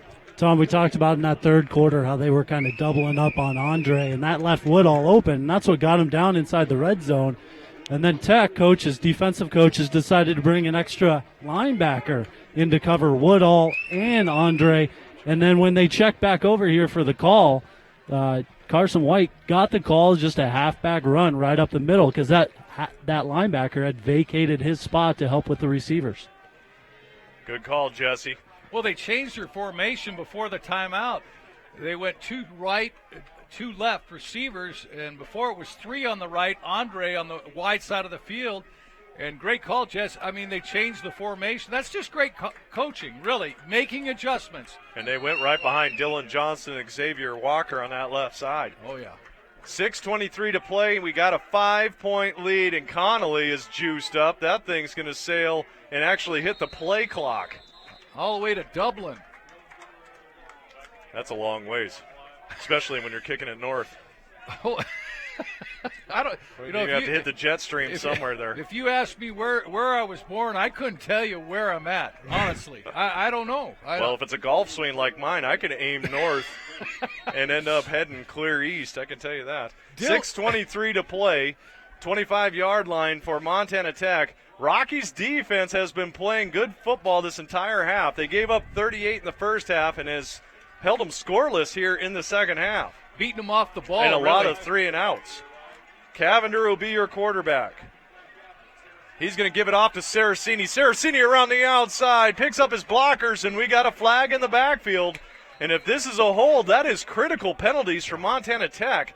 With absolutely no passing game, you can't get yourself deep in behind the sticks. And it stops the clock. I won't tell you who held, but what they're trying to do is run the edge. And Rocky, I mean, he grabbed his jersey. You can't do that, apparently. Saraceni actually got out to the 31 to pick up a 6. But the holding call is going to back it all the way to the 15-yard line. So now Tech falling apart with the penalties here in this half. So now you get a first down, and probably 20. Back to pass. Cavender, quarterback draw. He can't go anywhere. He crosses the 15 to the 16-yard line, gets 1 yard is all, and now you got a second down and 19. Otiofe, I mean, he's given up 70 pounds, 65 pounds, but he uses his hands on the lineman. He's punching him, and he got off the block, and Jelinek came in there and did a great job, too. So those guys getting off their blocks. That was Cole Jelinek and put together Kellenick. Loudenback, your quarterback. He's going to roll to his left, looking. Here comes the pressure. He gets away from it. Rolls to his right now, looking downfield still, and he has to throw it away. Good disciplined coverage by Darryl Fulton out there, and also number 8 on defense, Justin Gallegos. As they saw him roll out and picked up the crossing routes, there was nowhere to go. Great discipline on the defense. Well, just like a wide receiver's got to adjust his route when his quarterback's in trouble rolling, so does the defensive back. They got to adjust their angles, their pursuit, and great hustle right there by Kesson, the linebacker. He was breathing down his neck. You want the play of the game? It's right here. 3rd and 19. Loudenback hands it off Saraceni. Saraceni trying to get outside. Can he get out there? No, he can't. He gets to the 20 is all. Picks up 4. 5:17 to play. Rocky forces a punt, and it's going to come down to this possession. Boy, do we have a football game here between the 17th ranked Montana Tech Orediggers at 3-1 in the Frontier Conference. 5 minutes away, 5 points below is Rocky Mountain College, 38-33. And now one of the big play returners lines up at his own 35. That is Dylan Woodhall. Here's the snap. Drops the snap. Here's the punt, and somehow he gets it away. Holy cow. Jordan Upton, I don't know how he didn't block that as the punt was dropped by Derek Holt. And somehow he got the punt off between 2 blockers. I thought for sure that was going to be blocked. Instead, it rolls dead at the 30-yard line of Rocky Mountain College. You know, that's a 60-yard turnaround. They had a chance when the ball was dropped to tackle him at the 5 inside the 10, and he kicked it. He did get hit hard, but this is where this offensive line's got to step up now with the blitz. 5-point lead. Rocky needs a touchdown. 4:38 to go in the game. 3 timeouts for the Battling Bears. White in the gun. Handed off Varner. Varner around the outside has blocking. 35-40, 45-50, down to the 48-yard line. Huge gain. Gets him out to the 26-yard gain for Cody Varner into Tech territory at the 49-yard line. Xavier Walker, the left tackle, along with Dylan Johnston. Beautiful block. They blitzed both middle linebackers and nobody on the angle to pursue there. 1st and 10, inside the 50 for Rocky. Down by 5. White in the shotgun. Here comes the blitz. Handed off Varner. Around the right side. Varner leans ahead to the 47-yard line. A pickup of 2. 4 minutes to go. We got word from Dylan that both Western and Southern Oregon are in overtime right now. Southern Oregon ranked 3-1, 2. both of them. Yeah. Western 3-1, Tech 3-1, Carroll 3-1. I think it's the NAIA game of the week in the nation. Yep. 16 versus 2. 2nd and 8 here. White in his offense down 5. Chase White back to pass. Here comes the blitz, floated out to Varner. Varner makes a man miss, and he gets down to about the 45. Not much, 2 yards. And now you got a 3rd and 7, maybe a long 6. And it's just starting to get to the point now where you got 3.5 minutes to go, 3 timeouts. Yeah. It's 4-down territory no matter what. Well, they're shadowing the backs out of the backfield. Frank Brown's in there now. He's too hard to shadow, though. Here's where you find Andre when you need a play. 3rd and 7. Ball at the 46 of Montana Tech, a 5-point lead, 38-33 for the Orediggers. Boy, how many close games is Rocky going to have this year? 4 receivers set. White back to pass. Here's Andre on the slip screen. Andre to the middle. Makes a man miss. In the backfield, and he ends up losing 5 yards. Now we do have a flag on the far side, and I believe this is going to be on Rocky, as Andre tried to come completely around to make a play, and he ends up losing 4 yards. Somebody got a little handsy, one of the wide receivers trying to block on the underneath screen. They've tried to go over the middle. They've tried to go deep. They've tried screens. They've tried swings. This defense, it reads so well. Andre very slow from getting up. He walks off under his own power. Boy, for a second there, you know, with his ability to run in the open field, you thought, man, 1 block and Andre might be off to the races, but he never could quite get outside. Tech's defense did a nice job tracking him down. Now let's go back. Chop block on Rocky. Oh, wow. Well, yeah. So that's declined. So now, interesting here, Coach Armstrong on 4th and 11 has elected to punt this away with 2:45 to play, but he does have all 3 timeouts. I think it's a good call. I mean, your defense has shut the other team out. You pin them deep. But one thing about Tech's defense, I mean, they're quick, but I'm not kidding you. They read their progressions. They break down well. They're great tacklers. This is one of the finest defenses I've seen to come out of Butte. Now that 3 points off the fumble would have made it 35-33. You could have just gotten a Connolly kick. What a huge mistake that was right before the half. Snap, Connolly's going to punt here. Roll out punt. He chip shots it down, and it's going to go out of bounds probably around the 20-yard line. 2:37 to play, folks. The defense has to get a stop here. They're running out of time. They do have 3 timeouts left. Well, they've been playing for the run and forcing them to pass. They're going into the wind. The last time they tried to go deep, the ball hung up. Not easy to throw straight into the teeth of the wind, but the guy that's really coming off the edge well, first game back in 3 weeks, is Austin Chamberlain. You got Swandell and also Brendan Johnson in there on the line. Well, it's up to the defense now. 1st and 10 at the 19-yard line for Montana Tech with a 5-point lead, 2:37 to go. Saraceni will be in the Wildcat. Nolan will keep it around the left side. Nolan's not going anywhere. Actually stays on his feet. Wow, what an effort run by Nolan Saraceni. Gets out to the 26-yard line. That's a pickup of 7 yards. Huge. They had him for 3 yards, and then he kept chugging. But he leans. His body lean, he leans so far forward and keeps his feet moving, his momentum, and he broke the tackle. And Saraceni, very tough to bring down. Coach Armstrong electing not to take the timeout either. There's still 17 to go on the play clock. We're at 2:02. Defense has to get a stop here. Absolutely has to get a stop. Nolan Saraceni in the Wildcat. Here's the snap. Saraceni's going to keep it up the middle, and he gets to the 30, and he has enough for the first down. That'll stop the clock to move the chains. But you still have the 3 timeouts, minute 47 to play.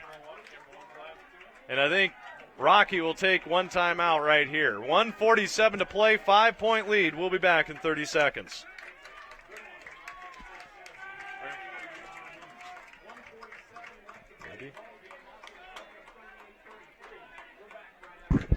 Well, you take a look at the strategy here, and obviously they want to keep the ball on the ground. And with Saraceni back there, their best running back, maybe the best in the league. Billingsley's awfully good, and McKinley up there at Havre's good, Rutherford at Western. But Saraceni, he gets the snap in the Wildcat, shotgun, and he picks he kind of takes a little hesitation. He pauses to see where the opening is. He only needed 2 yards right there, and he got it. That was a huge run by him. How about this? Eastern Oregon's up 28-21 at Carroll. Oh, right now, man. Southern Oregon scored in overtime, lead 30-23 over Montana Western. Boy, what a wasted opportunity this would be if Rocky cannot do something here in the final minute 47. Well, you figure they're going to get the ball back if they get 3 stops. I don't know how much time, but each play at a time, starting right here. 1st and 10. Nolan Saraceni in the Wildcat, trying to put somebody in motion, and does. Will keep it. Saraceni will come up, has a huge hole to the 40, 45, 50, down to the 45-yard line, and that may do it. Unbelievable. The Billings senior product has just absolutely been lights out here today. He's getting close. He's over 180 yards rushing on the day. That's his 3 season touchdowns. high. Once again, his ability to read where the hole is. His ability to find an opening, and that's that little hesitation. And then he just explodes like the track star he is out of the blocks. Like to thank everybody at Sonny Todd Real Estate when you're ready to invest. That was absolutely a killer run right there by Nolan Saraceni. Tech's for real. 38-33. Montana Tech looks like they're in the position now to go to 4-1 and still be tied at the top of the Frontier Conference, and Rocky will drop to 2-3, barring a miracle now. And I've seen miracles before. And yeah, I mean, obviously, both teams have had opportunities, without a doubt. It's been a defensive game, but Saraceni, he's ran the ball 4 times on this possession, and I'm not saying he's unstoppable, but he's a guy that does not lose yards. 38-33. Another tight ball game. The Carroll game was extremely tight. The Eastern Oregon game was extremely tight. And now they're going to go Zach Winfield and Nolan Saraceni in the backfield. Rocky down to 1 timeout, 1:39 to go. 1st and 10 at the 43-yard line of Rocky. Saraceni will keep it. They're going to have to try to strip it away. And he's going to get maybe a yard is all. And Coach Armstrong will burn his final timeout. We'll take a 30-second timeout as well. When we come back, 2nd down.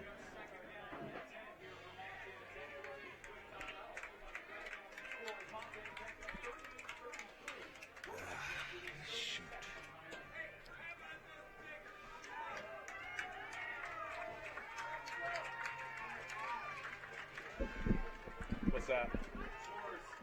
Oh, yeah, I pulled up a few of them here. How about Eastern Oregon, huh? No, I don't. I've got DAC stats up right now.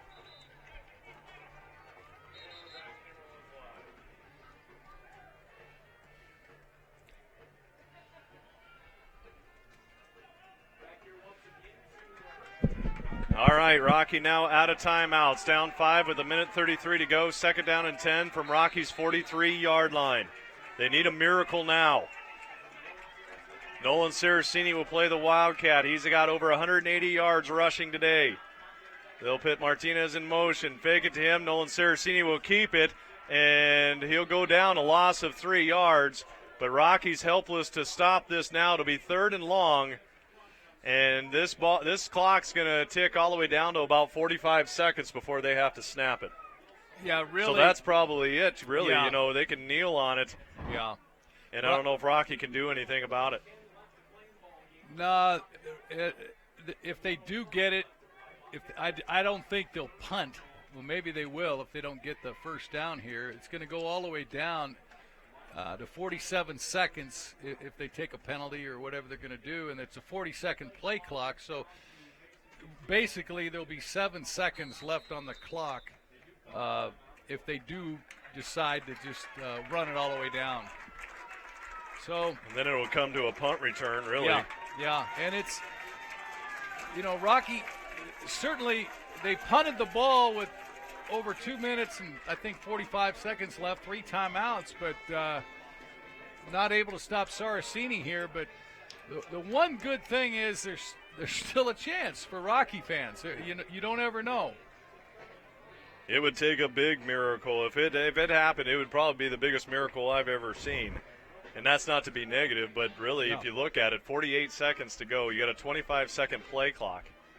So say you even kneel on it, and they set the ball. It usually takes about 5 to 10 seconds to do that. It'd be 38 seconds. Yeah, like you said, it's going to be 7 or 8 seconds left. But who knows? Yeah, the one thing about the game, I mean, it was crazy in the first half. A lot of scoring, a lot of open football, and then things really tightened up. Rocky, both teams really weren't getting their receivers open.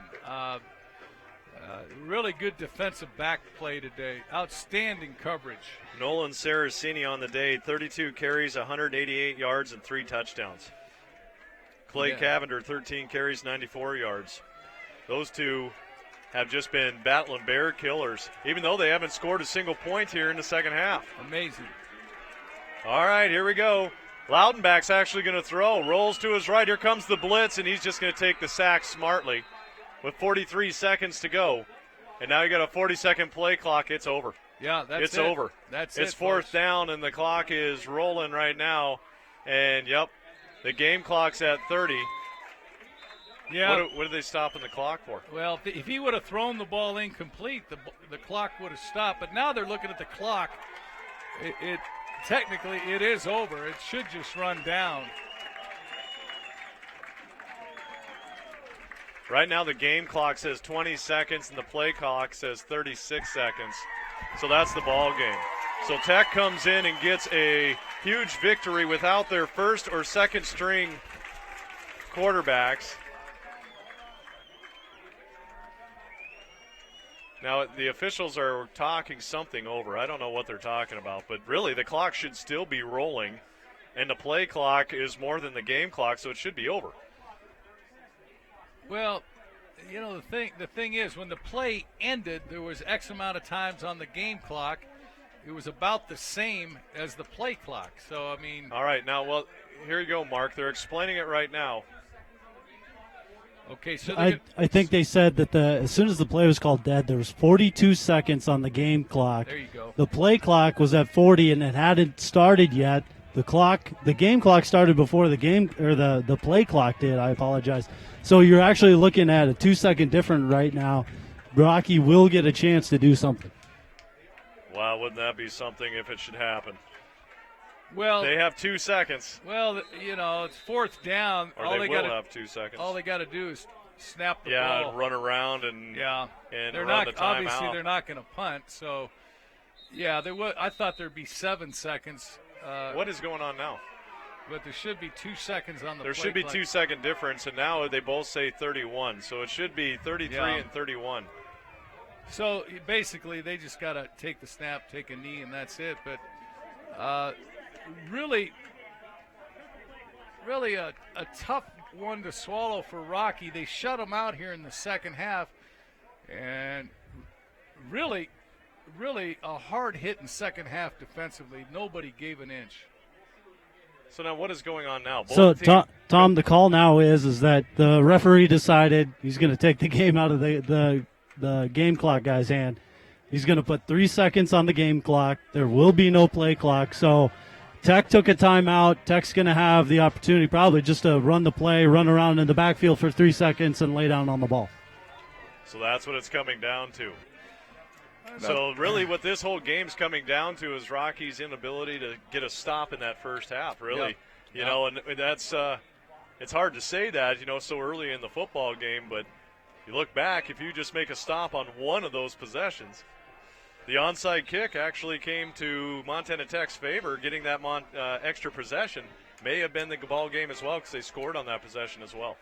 So unless a miracle happens, another tough loss for Rocky.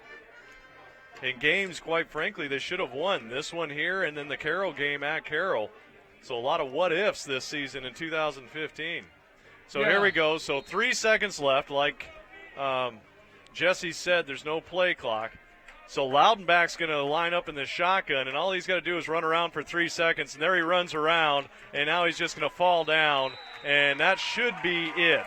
There's no clock, yes. That is the ball game. Montana Tech comes in to Billings, Montana, and knocks off the Rocky Mountain College Battling Bears 38-33 on their homecoming, and Rocky is in a very deep hole in the Frontier Conference standings now as they drop to 2-3. Tech sitting pretty at the top, 4-1, and maybe sharing that with Southern Oregon or Montana Western or Carroll College. We'll see how those scores shape up here in our post-game show. So we're going to take a 3-minute timeout. When we come back, we'll have some stats and recap here from Billings. A heartbreaking loss for your Battling Bears, 38-33, the hands of the Montana Tech Ore Diggers. We'll be back in 3 minutes. Who do you think the Landon Smith is? Does it have to be for